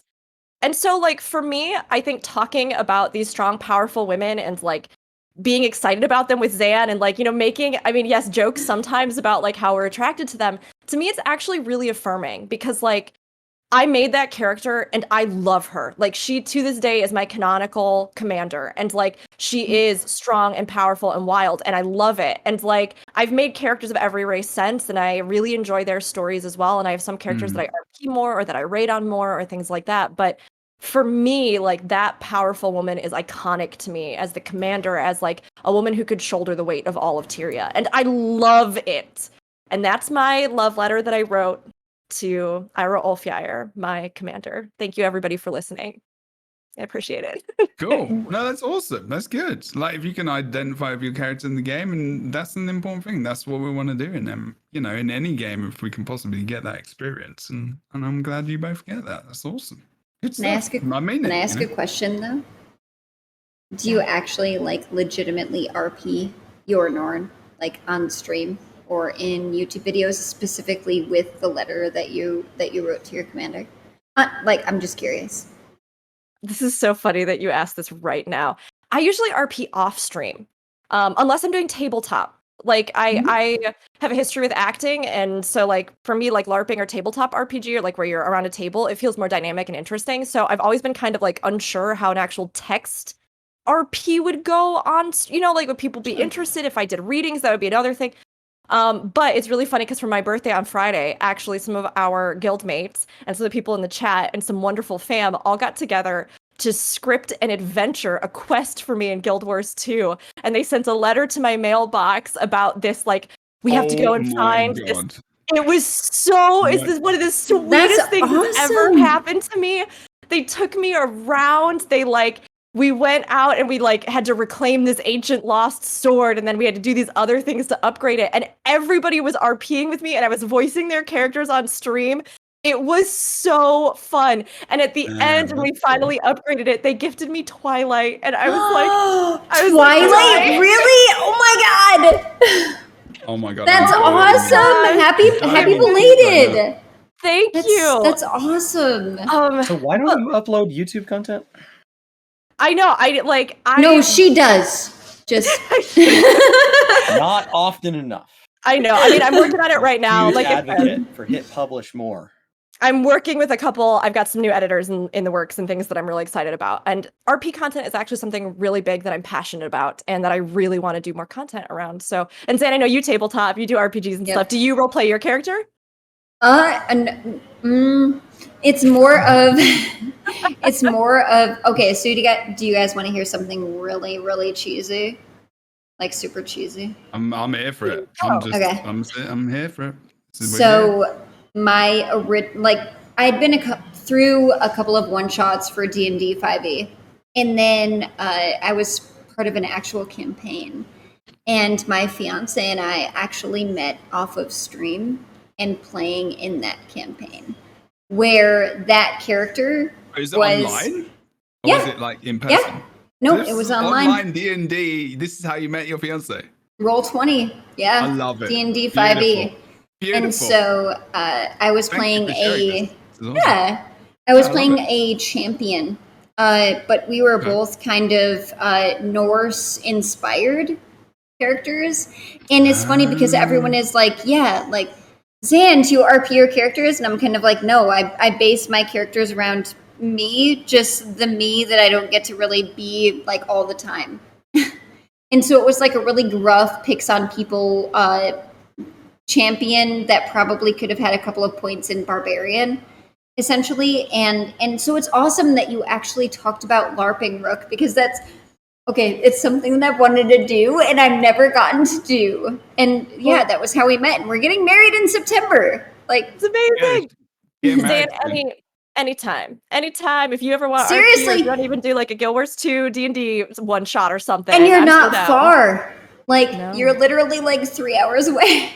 now. No. I love I how know, you it's say that's amazing. not far in America, and I'm like, Oh, in England, that was like Sorry. that was ridiculous. That's not just popping down the road. But I live here now. I live in America, so I understand that 3 hours isn't that far. Guild MM. oh, very do you close. really? Yeah, That's I live cool. in Seattle. That's where I live. So, You can can I ask you? Otherwise, it'd be like 1 a.m. right now. No, I It's really like terrible. you guys. I've not met you before, but I would not be doing a No. podcast at 1 a.m. Can I ask a silly question about your accent? Mine? Yeah. Yeah, sure, of course. Which accent is it technically from? London. Like the East London, Northeast Oh, London. Like, okay. kind of Cockney. But my kind Cockney okay, accent that's what is- I was gonna ask. I was gonna ask if it was Cockney, but I wasn't sure if that would be rude, and so I was like, I'm gonna It's wait. not quite, because I kind of don't use that part of my accent much anymore, because in London it is which, to be fair, I should probably I do it comes out, to be fair, like if I say in it, or Does it come out when you're angry? randomly. Probably. And, That's when my New York accent comes out. I'm not gonna lie. like a thing where if people don't take you seriously because it's an accent and where you come from kind of thing, so it's a bit dodgy. It's but still, you can tell, but it's more. It's funny how we started talking about race and I know. I know. culture and stuff, and I'm we just sorry. paused I for a have while. You're wanted. just interested. and I've Chris is wanted like, to ask the "What am I going on questions. today, I Chris?" know. Like, come on, I- Chris is over here like, what about my characters that I made? I'm sorry, we're going to but- talk about it. It's okay. but I'm sorry, Chris. I you appreciate don't. your interest. You I don't have appreciate the your interest. accent, and no, I'm just kidding. I really actually wanted to ask, since we started the podcast, and I don't have much of an accent for an American. You've all got an American accent. I have an You've all American got an accent, but it's So, yeah. distinctly American. It's not. It doesn't reveal to most people where I'm from. Why don't you have a what? Oh, are we not So, I telling I don't know people? where any accent is from. Are we? I'm Are we from not Texas. telling? I'm from Why don't Texas. you have a Southern accent, Chris? And so I don't unless I'm drinking or I'm around family. Amazing. Why aren't you typically- drinking, Chris? I'm just So kidding. when I took aptitude tests, when I got the scores back for college, they'd have you take these aptitude tests. And they said, you have an incredibly high vocabulary for the South. And I was like, I don't know what that means. It feels like Shut up! They insulting me. did not Yeah, say that. Really? Really? Yeah, for the South. For Holy the South. crap. There was a Where? solid Where? ass In for the South. Austin? We gotta Did they say it in separate Austin? Southerners down there. We got to separate you a little bit because you guys are supposed to talk a little bit slower. No. Oh my gosh. Fine. Oh, that was a good little slip in Wow. Fine. That's good. We're gonna cut So, that out of the I don't- YouTube portion. I don't No. really. There are occasionally words where it Okay. comes out, but it's not as pronounced. For the It's- fact that I grew up working on a ranch, and I went to school in West Texas. It just doesn't show. Jesus, I need to do more podcasts with individuals just asking about their history and stuff. Sorry. I'm going to Yeah. move. No, No, love it. I drive a I'm car very- with big lifted tires. I have more than There one you pair go. of boots. I do own a hat. I just don't look like it. A I just don't cowboy look or hat? sound like it. Oh. Ooh, amazing. Well, they like a Alright. cowboy hat. Yeah. Andrew, I Here it's called a appreciate hat. you being interested in people. I know. Yeah. I actually Mine's wanted to just ask for the since we winter. started Never because put I so much actually in. did. Wow, I don't know how it No. In all seriousness, I talked to Teapot and Albsters, and it's just I don't know. It was cool. Teapot lives in the country. He's a posh boy. But lives in the countryside. okay, and then I talked to Albsters, who was very Cockney. I'm not sure who Sounding. that is. I don't know who that is. Oh Elbsters. no! Yes, he was. He was really Some big reputations into precede Guild people. Wars 2, and he actually just started playing the 14 story, and I believe he just got into Heaven's Word and is actually doing pretty well. But I don't know. I think accents are cool. Yeah. I mean, Sorry. well, accents, especially in the game. And thinking about accents and where we want to play characters in Guild Wars 2 and cultures that we may enjoy and follow. I wonder Yeah. what Chris from Work to Game picked up when he started to also, do the things. And just as This we're is on it, the guys. topic 2.5 of hours cultures, in. We're buckling and- down. just as we're talking about all these things, by the way, I am he, him, Daniel, Jebro, whatever. Okay, just in case anyone wasn't sure, because we do that, and I should have done that, and I didn't ask people at the beginning. So I'm just saying that is a thing. Okay, so And I never assume. What did you do? What did you create? What did you make? So Did you enjoy I get my experiences from other forms of medium. Games in my house are something that is to be shared, even if they're single player games. Me and my brothers have always played. And a lot of that comes from, we had one console on one TV. And so you're watching them play, and we had timed turns because I have a lot of siblings. And so it's, when you're playing the same game that you all got with your shared allowance that me and my brothers would pitch in on, seeing him get further than you was this competitive thing. And so games are a thing for mechanics. Games are a thing to play. Games are a thing to do. And now at this point in my life where I can invent more time if I don't get to the mechanics, I'm trying to go back and learn about these other parts. I don't know if they're for me, but like I did never give them an honest shot. And so I'm going back and I'm trying to experience stories and I'm trying to experience RP. And that doesn't mean, oh, wow, I've learned and I'm going to love those. It's just, I'm trying them out for the first time. I just happen to have done it much later in life. And so when I go to create characters in games, the first thing is I love comparing things. And so as I jump MMO to MMO, what I was really excited about with Guild Wars is having one more perspective, because WoW and 14, as much as the communities don't like hearing it, are basically the same game. They are the same set of features implemented and executed in a slightly different way. And so their differences are really pronounced to people that play them. But to people that don't like one, there's a very good chance they're not going to like the other. And Guild Wars is distinctly different. And so I wanted to be able to compare it as something that operates in the same space, but clearly was given the feature list, like all jumbled up, and then just allowed to build whatever they want. And so I played as a warrior because I play as a warrior main in Final Fantasy, and I play as a tank main in World of Warcraft. And I'm playing as a warrior right now in Classic. And so I wanted that basic thing. And then with character models, for me, I don't play human. I get to be, as my wife first described to her siblings when they said, well, what's he like? I'm a medium guy, medium height, medium build, medium brown hair. I'm just a dude. And so I get to be a basic, boring dude all day, every day. And so a game is a chance to explore something that like I'll never get to do. It's a chance to go be just these extremely different races. This is fantasy. And so in D&D, it's like, how far left or right of what is even possible can I go? And so I tend to pick really either bestial or outlandish races. And so obviously I was between being a big giant cat or being a cabbage. And those were my options. I didn't like the stance of the cat. It was a little too hunched over for me. It'll probably be my first alt when I finally get into creating one, because it was the second choice. So I went with cabbage. And then from there, gender in game, like I've already disassociated it with me. And so it's not an exploration for me like it is for some people. And I respect that. But for me, it's about the mechanics and it's about the aesthetic. And so I just want a good looking character model. And so in most games, the character models are not equal. In most games, in my opinion, the male or the female looks real good. And the other one's like, well, I guess we got to make one. And so I just kind of let that drive it. I will actually say in Guild Wars, it was a tougher choice than most. I think the female and the male cabbage model were shockingly similar in like how much I liked them, as opposed to like in WoW, Tauren looked way better as a big old bull. And in 14, because Roth and Viera didn't exist at the time, I went Makote, and I feel the female model was way better. I wish she did the little like front flip when she jumped that occasionally happens with a WoW Night Elf, but she doesn't. So, and then from there, in narrative-based cutscene games, I really like to be able to not take them seriously. This is a game. And so I love cosmetics and fashion and things like that just make me look ridiculous. So most people in 14 know me from wearing a giant stuffed blue. And so Guild Wars, so in Guild Wars 2, I wear a goofy conjured hat, and I wear clothes that don't match, and I look like I was found in the back of Rook's stream totally naked, and I was given 10 seconds in a thrift shop to grab things. And so it's just chaos. It's just absurd. And I adore it. I adore it. Guild Wars 2. Because that's never happened ever. I love how crazy they let me look. That's why it should be. I love it. The cosmetic system in Guild Wars is amazing.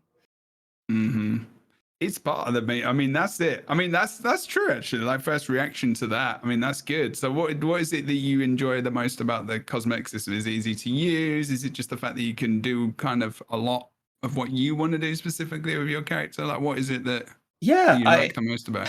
so I mean, I just came from other games, and so like the weaknesses of those are like fresh in my mind. It's like, man, I hope it doesn't Right. have those. And what it does well is the interface.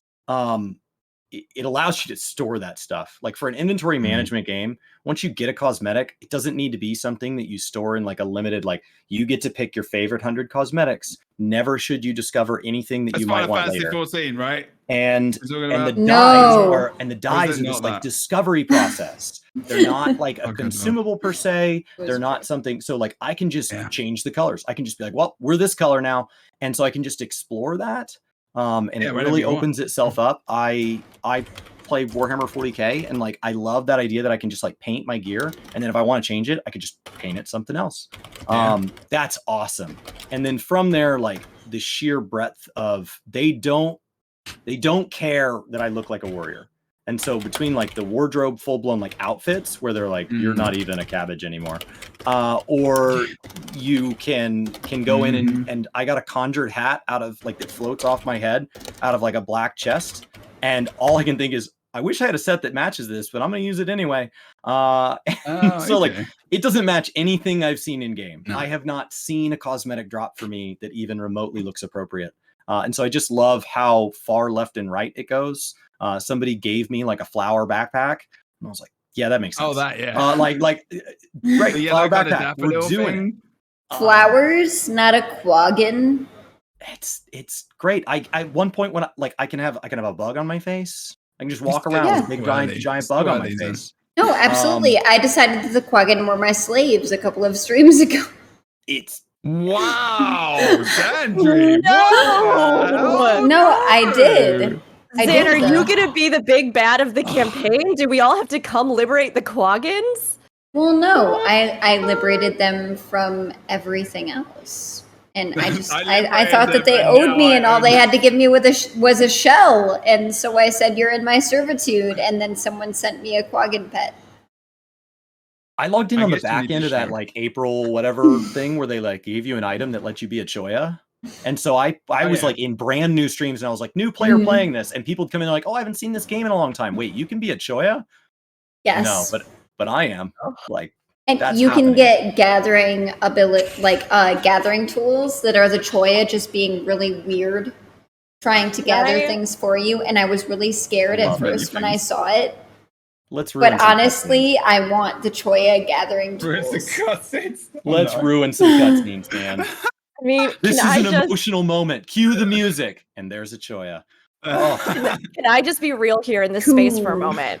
World Absolutely. versus World is Oh, cool. God. And it's fun, and I like the idea of it. And I've been in and out, and I got my work claw and did some stuff, and every now and then I dabble in it. But I truly did not reach the peak of World versus World until during that Choya April Fool's Day event.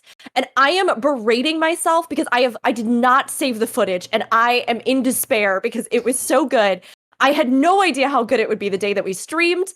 We went into World versus World and made it our mission as a group to all stay in Choya transformation while trying to capture points in Yup. World versus World. Oh. And it was actually one of the most fun, most hilarious things. We were like 007ing around, like launching spy missions and like rolling around in the background while like the horde swept by, just like Doesn't matter. You're scarily cute, and you can knock down a sapling. it was so good. It Did was you see so the funny. patch notes? I did. They were Those- Oh, hilarious. yeah, Yeah. I like that every time, yeah.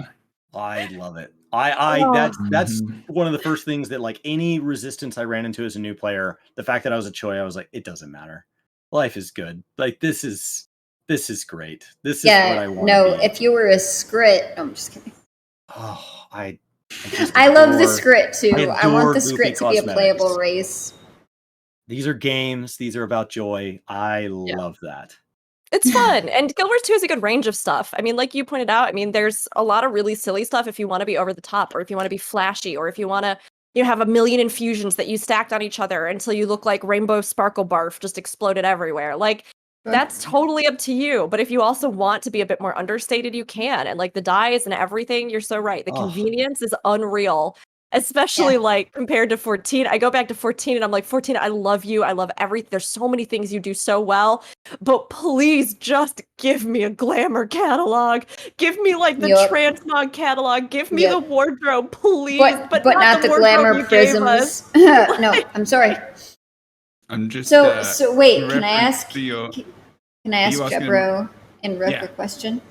Okay. I'm just gonna quickly reference what the stream is saying, and then you can ask your question. I just switched out because I tend to put videos up when we talk about stuff at times. I haven't done it today. So right now is April 2015, I think, and basically you could get a item that would basically put your arms out to the side, and you would make aeroplane noises. And I led an entire. This is the old mists in PvP, and there must have been 100 or so of us walking around just with all our characters just doing this. And then we all just we put our commander tags on, and people followed, and we just all walked around just T-posing with the little bit. The thing is, they added the sound so that it was like. This was so hilarious. It's fantastic. When you're talking about it, that's what it's like. They did beautiful. That loads, and the bobblehead thing, beautiful. It was ridiculous. And they do stuff. They do silly, fun stuff like this all the time. April. This is what games are for, man. Exactly. Yeah. We get to deal with life sucking every time we have to shut the game down. This is what games are for. Running around making airplane noises. But it would, and they add that sepia tone. That's it. The sepia tone as well, just flipping added to it. I was just we're back in the. Wait, so where was this for the sepia tone? Because normally it's Old Lion's Arch. This doesn't know. This was they added that as part of the event itself. Oh, cool! Part of the cool. If you get the aviator box, you can still do it, right? And it'll do that sepia and everything. I think, and the T-pose. I know about the sepia. I don't know. Actually, I don't think I've done it since. Maybe. Everyone loves it. People actually picked on me when I was excited about doing the quest that had Old Lion's Arch. They're like, yeah, you can do this, this, and this to get rid of the sepia tone. And I was like, why? I've taken 20 screenshots now. But that's part of the story now, because obviously for us it wasn't, I guess. Right. When Lion's Arch was a thing. I think that actually is good when they. I don't know how much work Chris has done this, but that's an important thing to. That's a way to tell the story. This is in the past, black and white sepia tone. What other thing? Subtle things to tell you that this is something that isn't presently in the game that you can do, I guess. But what was your question, Sandra? Sorry. I wanted to know, because a lot of people think that the Kenku are going to be an EOD. I wanted to know if you guys thought it would be a different race, or if you were excited about having them, or I just want to take 1 second to say that I think your D&D just showed a little bit, because did you say Kenku? What? No. Oh my gosh. Oh, I'm just kidding. You're fine. Tengu, which is actually very similar. But Kenku, Tengu, you know what I meant. Basically the same. Tengu, and that was just. It's the same thing. Tengu. It's very similar. I think my answer is going to be the same as Rook's. So go answer. I'm super excited. I want bird people in every game. We get 5 million cat people. Give me one bird person. Right. I'm so ready.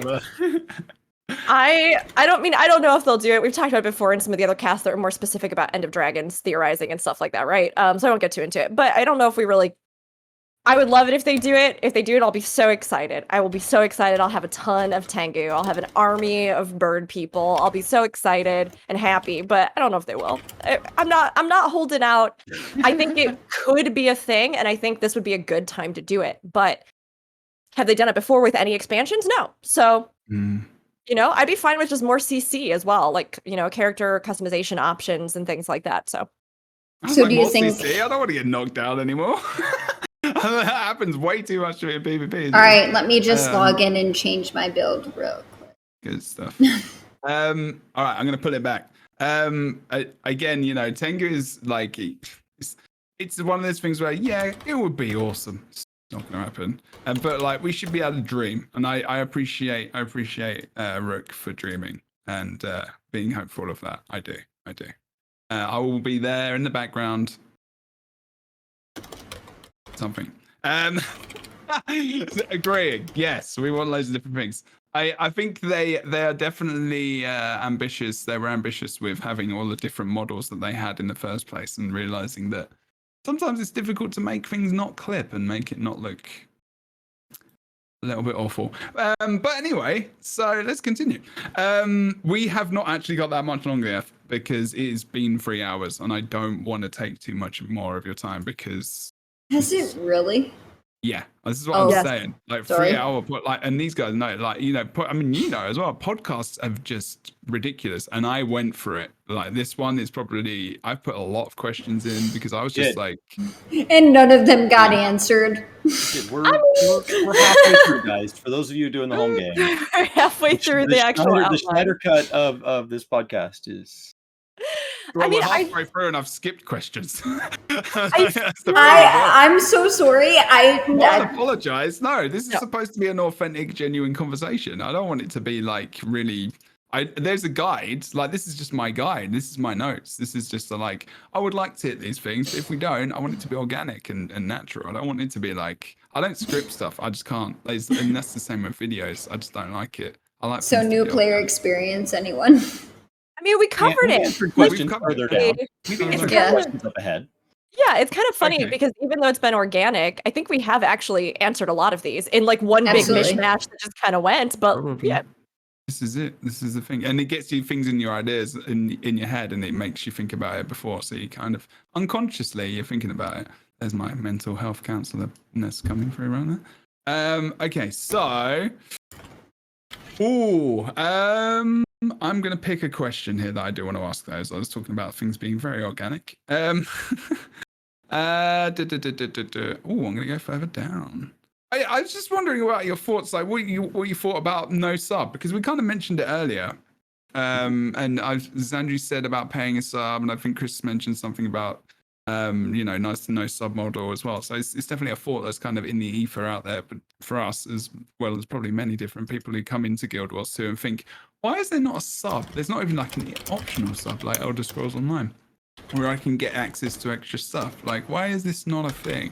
And I just wonder what you thought, like maybe Chris, you want to go first? Like, what did you think about this when you came in and you were like, oh, there's no sub? Is that like a benefit to coming in as a new player, do you think? Or is like, I think you have another question in the outline that what do you spend money on in MMOs? And so like, in WoW and 14, the answer includes the sub, whether you like them or not, because it's baked in. Guild Wars is a lot more, it's a lot more about, it's very optional how much you support them. It's incredibly optional. Now, some people say, hey, it's free to get started. And then the same conversation say, and you can buy the premium currency with gold. Those don't actually marry. You do have to buy in at least a little bit to get that kind of gold to purchase the gems. But you really only have to buy what you want. And every once in a while, they'll just give things away or cut them heavily in discount.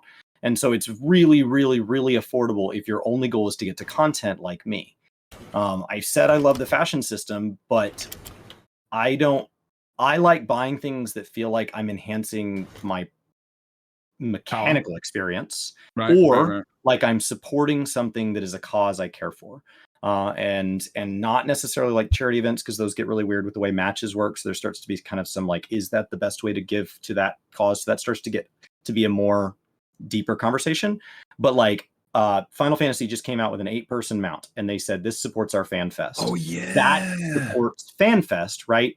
Not just gives a mount. And so that's what I mean by like as an example of something where if they had said, hey, we'd like to make another living season. We'd love to go bigger than we've ever gone before. And in order to do so, you all need to buy this upgraded skin or whatever. How much is that? It's expensive. It's $37 when it was on sale, $42. For a mount? It holds 8 people. So you put a whole raid on it. The whole raid hops on the whale. In the whale, actually. There are 8 How much is the game? So so typically mounts are $20 or $30. And holy moly. That's pretty typical. The game has like 100 or 200 mounts available in game, and so it's optional skins out of game. And so the whale was specifically said, hey, we don't have an in-person convention this year because of COVID, and we want to do something, and so we're going to make this mount better and bigger than any mount we've ever done before, and pick something you're hype about. We want to make it really clear if you choose to support it, because the digital online convention is free, this is a way we will collect that money. And that's what I look for. And so with a subscription, when I feel that they're working on a future expansion, and I feel, man, I used to play a lot, I'm going to take a little bit of a break and I'm going to keep playing if I can afford to in my life, that's a personal choice on where you're at financially. I like to leave my sub rolling if I can all afford, because that's my way of saying, and I'm paying for the next expansion. I like to buy collector's editions of games that I'm already invested in. I don't buy a collector's edition of a new IP, but I'll buy a collector's edition of Endwalker. And if Square Enix gives me one, I will give away a collector's edition on stream, because the concept is still the same. I want to support this game with my money. And so when people ask why I haven't pre-ordered, it's because when Square sends it to me, they'll send, if they do, like they did last expansion, they'll send it to me as a PC key, because I'm a PC player. And by giving one away with my own money and not having bought it yet, I can then give it whatever platform whoever wins it wants it on, because they support multiple platforms. So I just I don't have the pre-order bonus yet. And people keep asking, if you like this game so much, why don't you have the pre-order bonus? Because I'm going to give it away. And so for Guild Wars, that's what I want to do. And so as a game that wants to invite people in, that wants to be that evangelical thing, the reason I want there to be a sub that's like a way to deposit gems in my account monthly as an optional thing. I love that this game has fostered something with their community where it doesn't feel forced. But when you have people come into the game who mentally feel like, I'm not going to buy a shirt, that's not my thing. I'm not going to buy a colored weapon, that's not my thing. I find that in-game cosmetics, I like the story. I like that I found that hat in a box. I like that I earned a weapon skin doing some crazy quest line. Not, how did you get that? I paid $5. That doesn't play into my fantasy. And so the way I play games, if they're going to extract money out of me willingly, then it needs to be something where like I feel like I'm supporting the devs directly, not just because they gave me a cosmetic. And so I would like to see some optional way to do that. It doesn't penalize people who don't think the way I do. I don't want it to be like, hey, I'm new in your game, change everything. No, but as you draw people over from World of Warcraft or Final Fantasy that are accustomed to saying, the way I support the devs I care for is I budget into my month a fixed $15 that just disappears, or every 6 months I let $12 or however their pricing works. And then every 2 years I buy an expansion, and maybe I buy the collector's edition if I can afford to. There isn't a way for me to support Guild Wars in that way without me going out of my way to keep a spreadsheet and go, did I buy enough gems this month to get to my, like, I have to then be like, oh, am I doing the thing that I would? And so what's weird is off stream in the last 2 or 3 months, I have played more Guild Wars than any other one game, period. And yet, in that time, I have spent more money on both World of Warcraft and Final Fantasy. Yeah. That feels weird. That's something that's really interesting, having that information. Absolutely agree with Chris. Like 100%. I would gladly do an optional sub in Guild Wars 2. And I think they could make it as robust or as little as they wanted, right? So toss a few gems my way each month or something, or, make it so that I just have all living seasons forever, even if I don't log in the window and I could get it for free, like, as long as that sub's active, or like old expansions kind of like ESO does, where they like phase them to that other category where, it's like, hey, I'm doing this monthly sub. So for as long as that sub is active, you can just play Heart of Thorns, or like whatever they would do there. I mean, they wouldn't even have to do that much, and I'd probably still pay for an optional sub, just because I do care about this game. And I very much still want them to keep an eye on that mentality, right? Because I think it is pretty rare in a field that more and more is getting dominated by the idea of microtransactions and stuff like that. Like, I do like that they try to go so far out of their way to make this game as accessible as possible. And I know a lot of people who couldn't play it if it wasn't no subscription, right? So for me, having something like an optional sub, I think would be a great way to just already like get those players that care about this game and are passionate about it, give them a little something extra each month, but then also have more of that reliable income that like would just be turning over each month to work with, where they know we have this subscriber base, we have this funding, we have this thing. I'm like, yeah, let's just do it. Just do it. I would pay for it. Right. But then at the same time, what does that take to change their model? Like with what it's been so far, it's just like having the base game be up to 80, except for different, certain things at certain levels. Like you have to be level 10, you have to be a certain area to get into major cities and things like that with the base game. Like, how do you how do you fit a sub into that now? Although, to be fair, with what you guys have been saying, especially with EOD coming out, an optional sub would be good. Absolutely. It would be great PR. But how do they implement that now?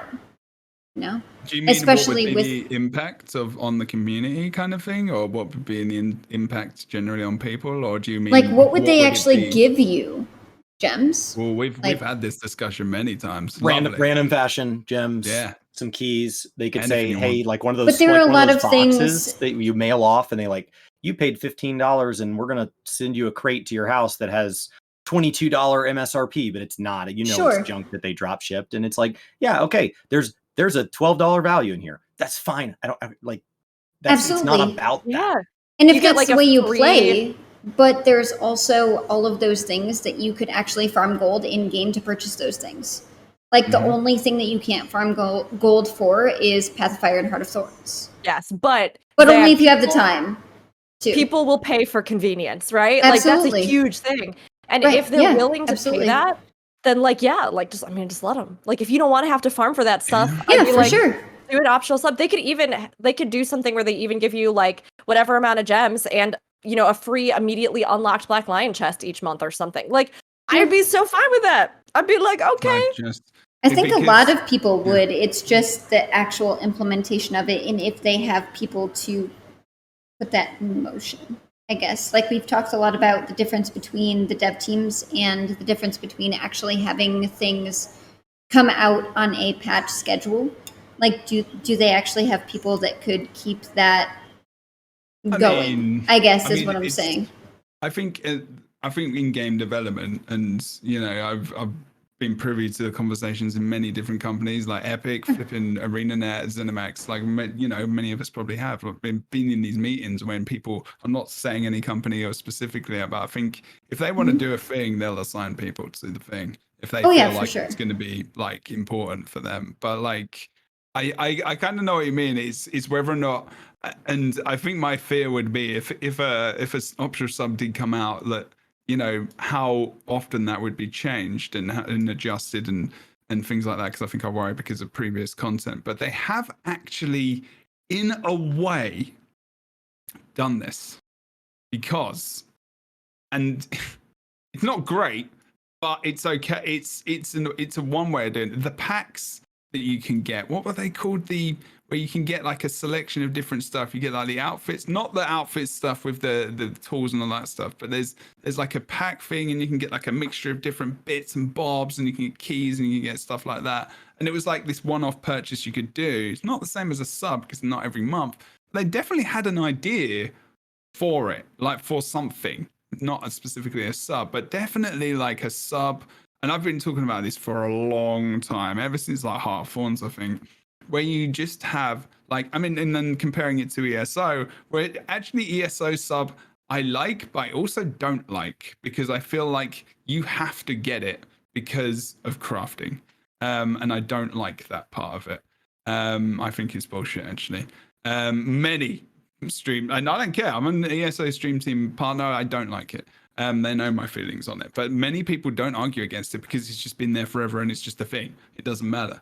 But then again, they get the access to this, quality of life thing, which is what Rook was saying, quality of life. And that's what it should be about. Like whether or not it's you get some gems, not equal to the value that you pay for it, maybe, but maybe, just under, but then you get a ton of extra stuff. So you get that extra value out of it. Like, 5 Black Lion keys, you get a choice of outfits, like 10 outfit box. You can choose one and it's going to be good for 10 months because you maybe haven't got those, or whatever outfits you haven't got, and just add a ton of this stuff in.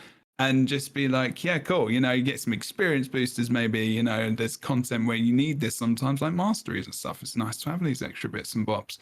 But I feel I would like it. Like, I agree. Like, and it's interesting to say, Chris, when you come into the game, that there isn't that incentive to do it, because I think over the years, ever since playing from beta, I don't know if I've spent, and I know I get gems from ArenaNet, but I don't tend to spend them on myself. But like, I don't think I would have spent my own as much money, because the ESO, I've been subbed for 4 years every month, because like you say, I don't mind that like spinning off every month because I'm supporting the game, you know. And it's the same with WoW, actually. You know, I've been subbed for since last year, since I started playing retail. You know, I've just let it go, and I've just been like, I'm playing Classic once a week with our community on a Sunday night, and that's it. So And for Guild Wars only players, just for those of you that have never dipped into one of the other two, I spend roughly $200 annually on Final Fantasy and on World of Warcraft. yeah. Is that sub alone, or is that additionally? That's sub with, and a collector's bits? edition every other year. That's all Okay. I buy. I don't buy any Alright. cosmetics. I don't buy race change potions. I don't buy server transfers. That's $200 of just getting access to content. Yeah. Yeah. I think this would have to be like for Guild Wars 2, like it would have to be an optional thing, because I think if they had launched with a sub, and this might be a bit of a hot take for chat and for everyone here. I don't know if they'd be here still. No, they wouldn't. They wouldn't. But like, also you could say if people paid for the sub, they'd have more money and they'd do more content. So it's all about, you know, I'm comparing it to if they had a sub with how they are now, and that is just not. It doesn't really make sense, I guess, in a way. But like, if they had the content they have now, and they in basically two situations, same game, same people working the game, exactly the same situations. One has a sub, one doesn't have a sub. I think the one that had the sub probably wouldn't be here today. Obviously, I don't think it would be in the same place. It'd be way out there. It'd be bigger and whatever, as long as people paid that. But Guild Wars wasn't subbed either. And I think they just carried on that ethos all the way through. But it's so interesting to hear, like, it's unfortunate with devs, but at the same time, like you said, you've continued to stay subscribed to World of Warcraft, right? Yeah. Why? Do you play currently? I play once a week for like. Are you talking to Chris? Have you played? No, you. Okay. Have you played like Shadowlands currently? Yeah. I played Shadowlands up to. I've raided in. I leveled through BFA, and I played. Played through Shadowlands. I've not played all the story, but I've raided, and I haven't actually touched it much this year. It's been more classic. Actually. Right. And so have you looked at TBC? 4 hours. I popped in there for a stream the other day. Yeah, just one. So I guess my thing with it, especially just on the sub side, is with Guild Wars 2, with the way that they release, Icebreakers Saga, and with the expansion and things like that, it makes more sense for them not to have a subscription just because of there isn't a patch schedule. So it's kind of like, how do you expect that of the population? Even if you give them certain things in game, how do you expect that of people? Whereas like, right. And there are a lot of, not that I think WoW is bad, because I came from WoW and I actually really love the lore. I love Novel. I love watching all of his stuff, but there's been a content drought. And a lot of people like to joke about content droughts in 14, even though they have an actual schedule. It's not a real content drought, but right now, service thing.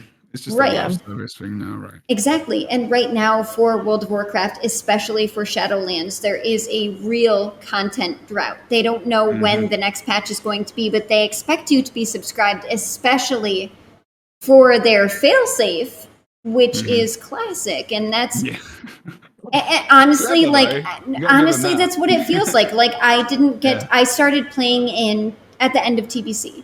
So I wanted to start Classic to see how it would be, to see if it was different. But I mean, that's kind of what it feels like now. And I think that an optional sub for Guild Wars 2 would be great, because I think the devs are great. The art team alone, seriously, with those vistas. But if they did implement something like that, they would have to have something on a schedule, or at least be able to talk to people without NDA and say, this is what we have planned. Like, the teaser for EOD is great. The people who are really excited about Cantha, absolutely. But do they really have something that, other than in-game things like gems, would be subworthy? I don't know. I mean, I love the game. No, I think there are. And I think it would depend on how they implemented it again, too, right? Absolutely. If this was something that was just like a very gentle, again, optional thing that just gave you a little bit extra each month, I would just love to see if they introduced something like that, what they could do with it, right? Because For again, sure. I think this is like that. It's like the circle, the snake eating its own tail that just repeats itself, right? Like many other games I know that don't have subscriptions and don't have these things, right? Again, I go to Warframe because Warframe is just like I think a really obvious one that's really good to kind of reference. We see this exact same deal. Uncertain patch schedules, not wanting to promise things that can't be delivered, like working on things until they're complete and releasing them.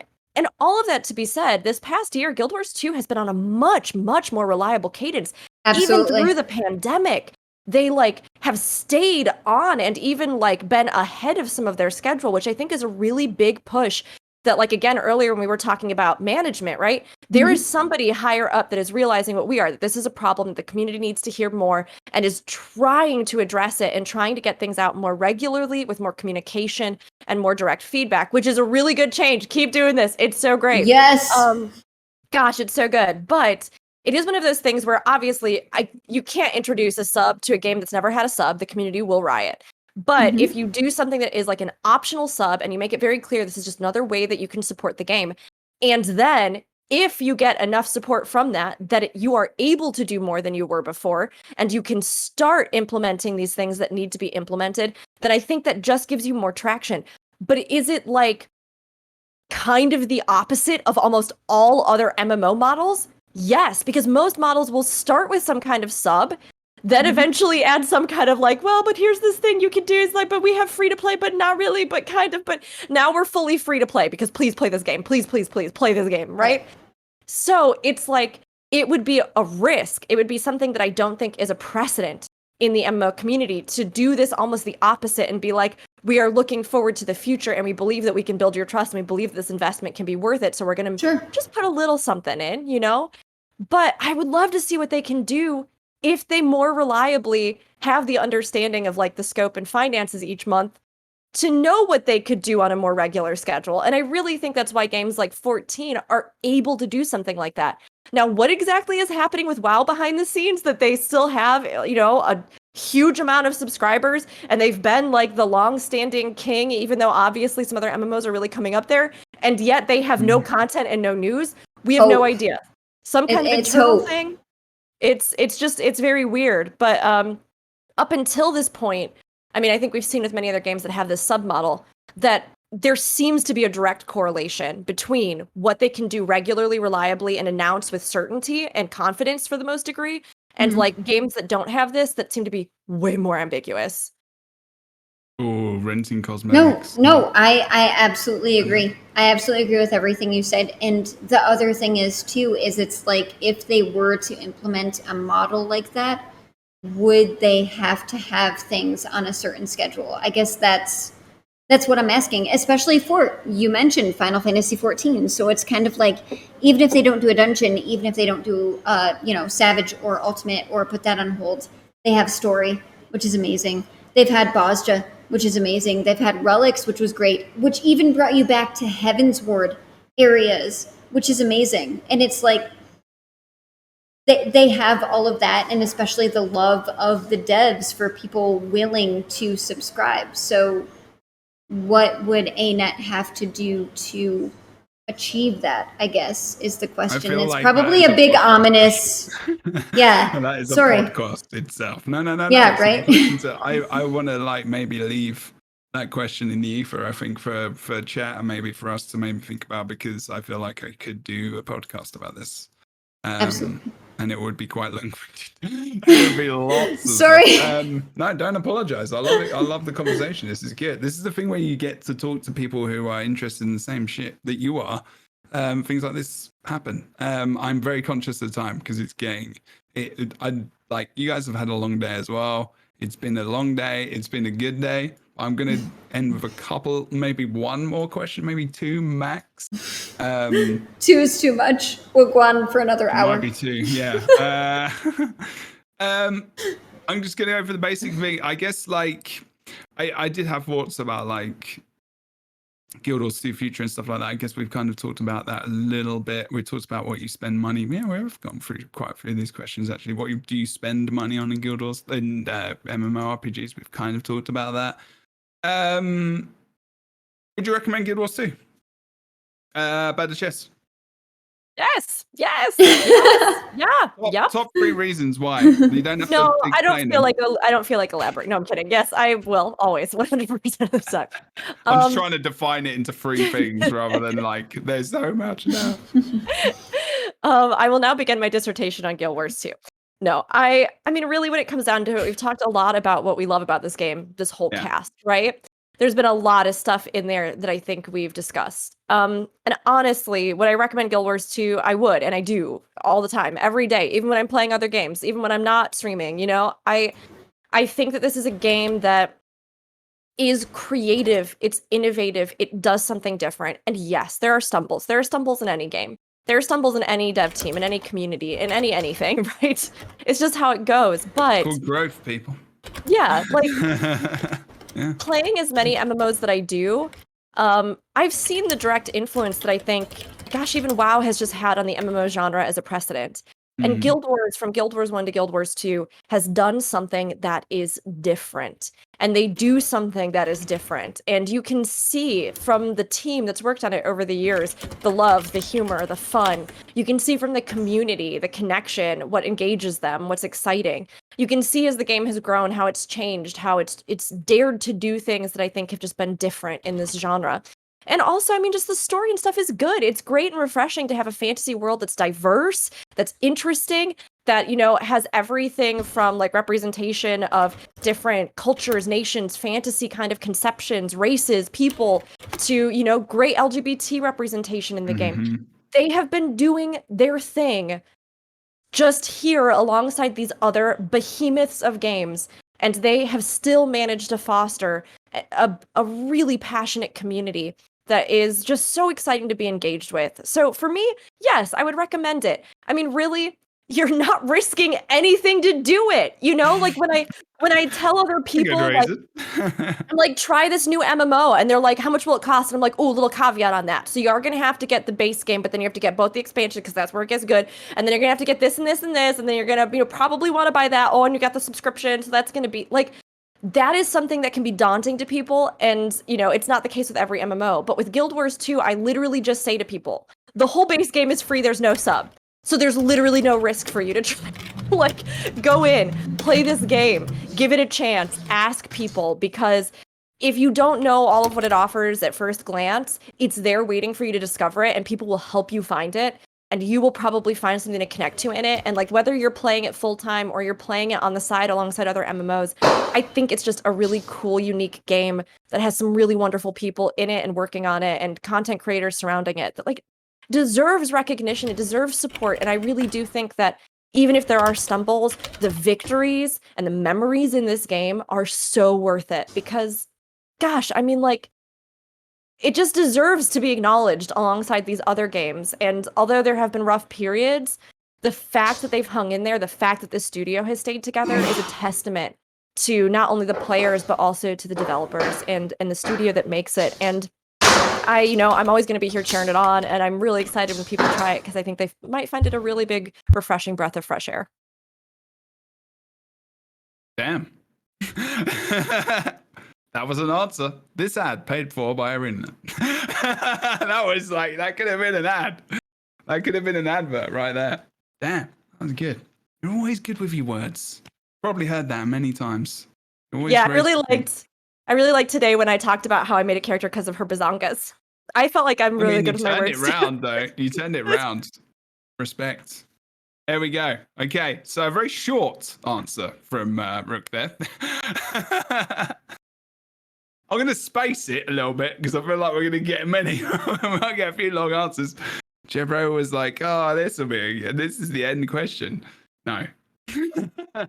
Chris, from work to game. I mean, I already have. I think that for many people in my life, time is a resource. And so when you talk about games, the question is, how long do I have to play before I'll know if I like it? Because if you're wrong, how much time will I have lost? And in Guild Wars, that time's not 0. And so I think there are some important, hey, here's what I think it does well, knowing your audience, right? I have friends that don't like crafting. Well, then I'm not going to talk about the crafting system. Like, it doesn't matter if it's good or bad. They don't like crafting, period. Yeah. So like my brothers are huge PvPers. Really short conversation. Has good PvP. Cool. Free to try. Done.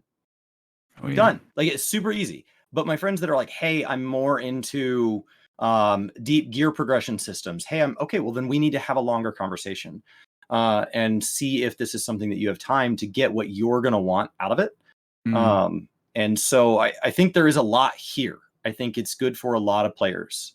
Thankfully, as a game, it's not trying to cater to everybody, because I've never seen a game that tries to cater to everybody and actually caters to anybody. Guild Wars 2 knows its space, and 99% of my complaints about this game are either a technical limitation due to a UI thing that's just been that way because it's been that way, or it's them not getting out of their own way, just being them.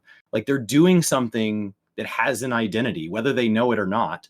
And the community makes up a whole diverse portrait of that.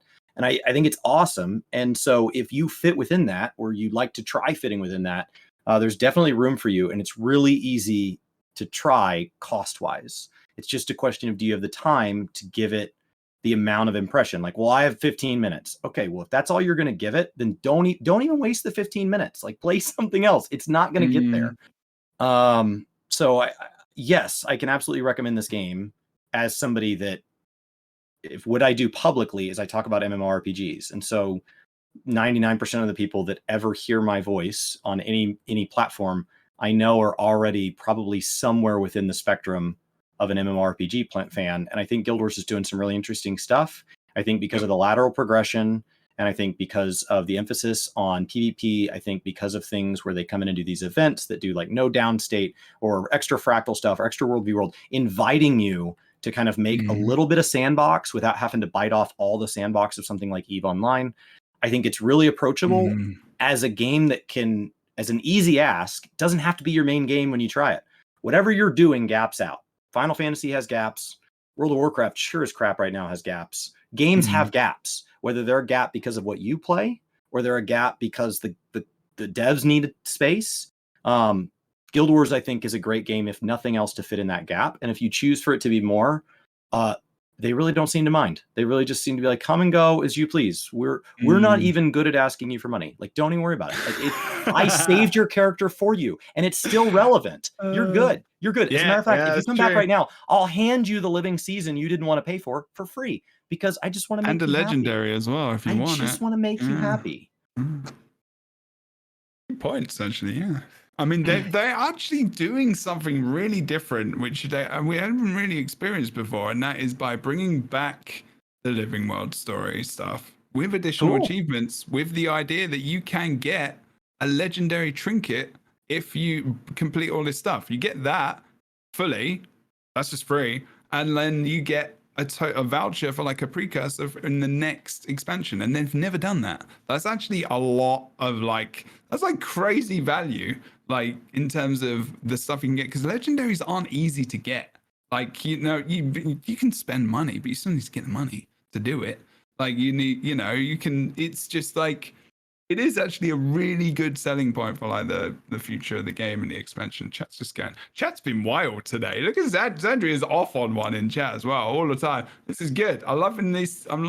Not right now specifically, but like, I'm loving it. Awesome. Good stuff. Keep chatting. Keep going.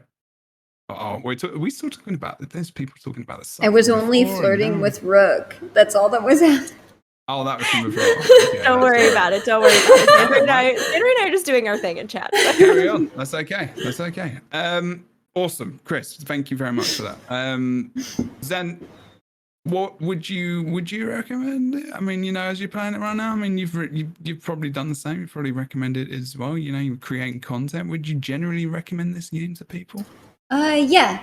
In all seriousness, a lot of people they have a different take of MMOs now because of like retail WoW 14 being the biggest, where not to say there isn't instance content, but a lot of it is, and a lot of it isn't open world. And I think the biggest thing that should draw people to Guild Wars 2 is that even if you're doing something for yourself, Even if something scales down for the incentive at higher level, you still see people out in the world, even when you're exploring. And so, especially for a content creator point of view, going in and getting experience from absolutely everything that you could possibly want to get experience from. Log in. Hey, I want to craft all day. You could get to 80 from cooking. PvP, whatever, exploration, things like that. And I think a lot of people also overlook talking to all NPCs in an MMO because they consider it just an MMO for raids and high-level PvP rather than talking to NPCs. And you can get so much story from all of that as well, if that's what you're into. It's not necessarily your playstyle. But I think the big idea for me, especially during certain times with COVID, which I dislike bringing up, but is a factor, especially with people that have been laid off, which is kind of why it was such a big thing talking about an optional sub, is if you want to have a full MMO experience, for me, Guild Wars 2 is that, just because the full base game is free.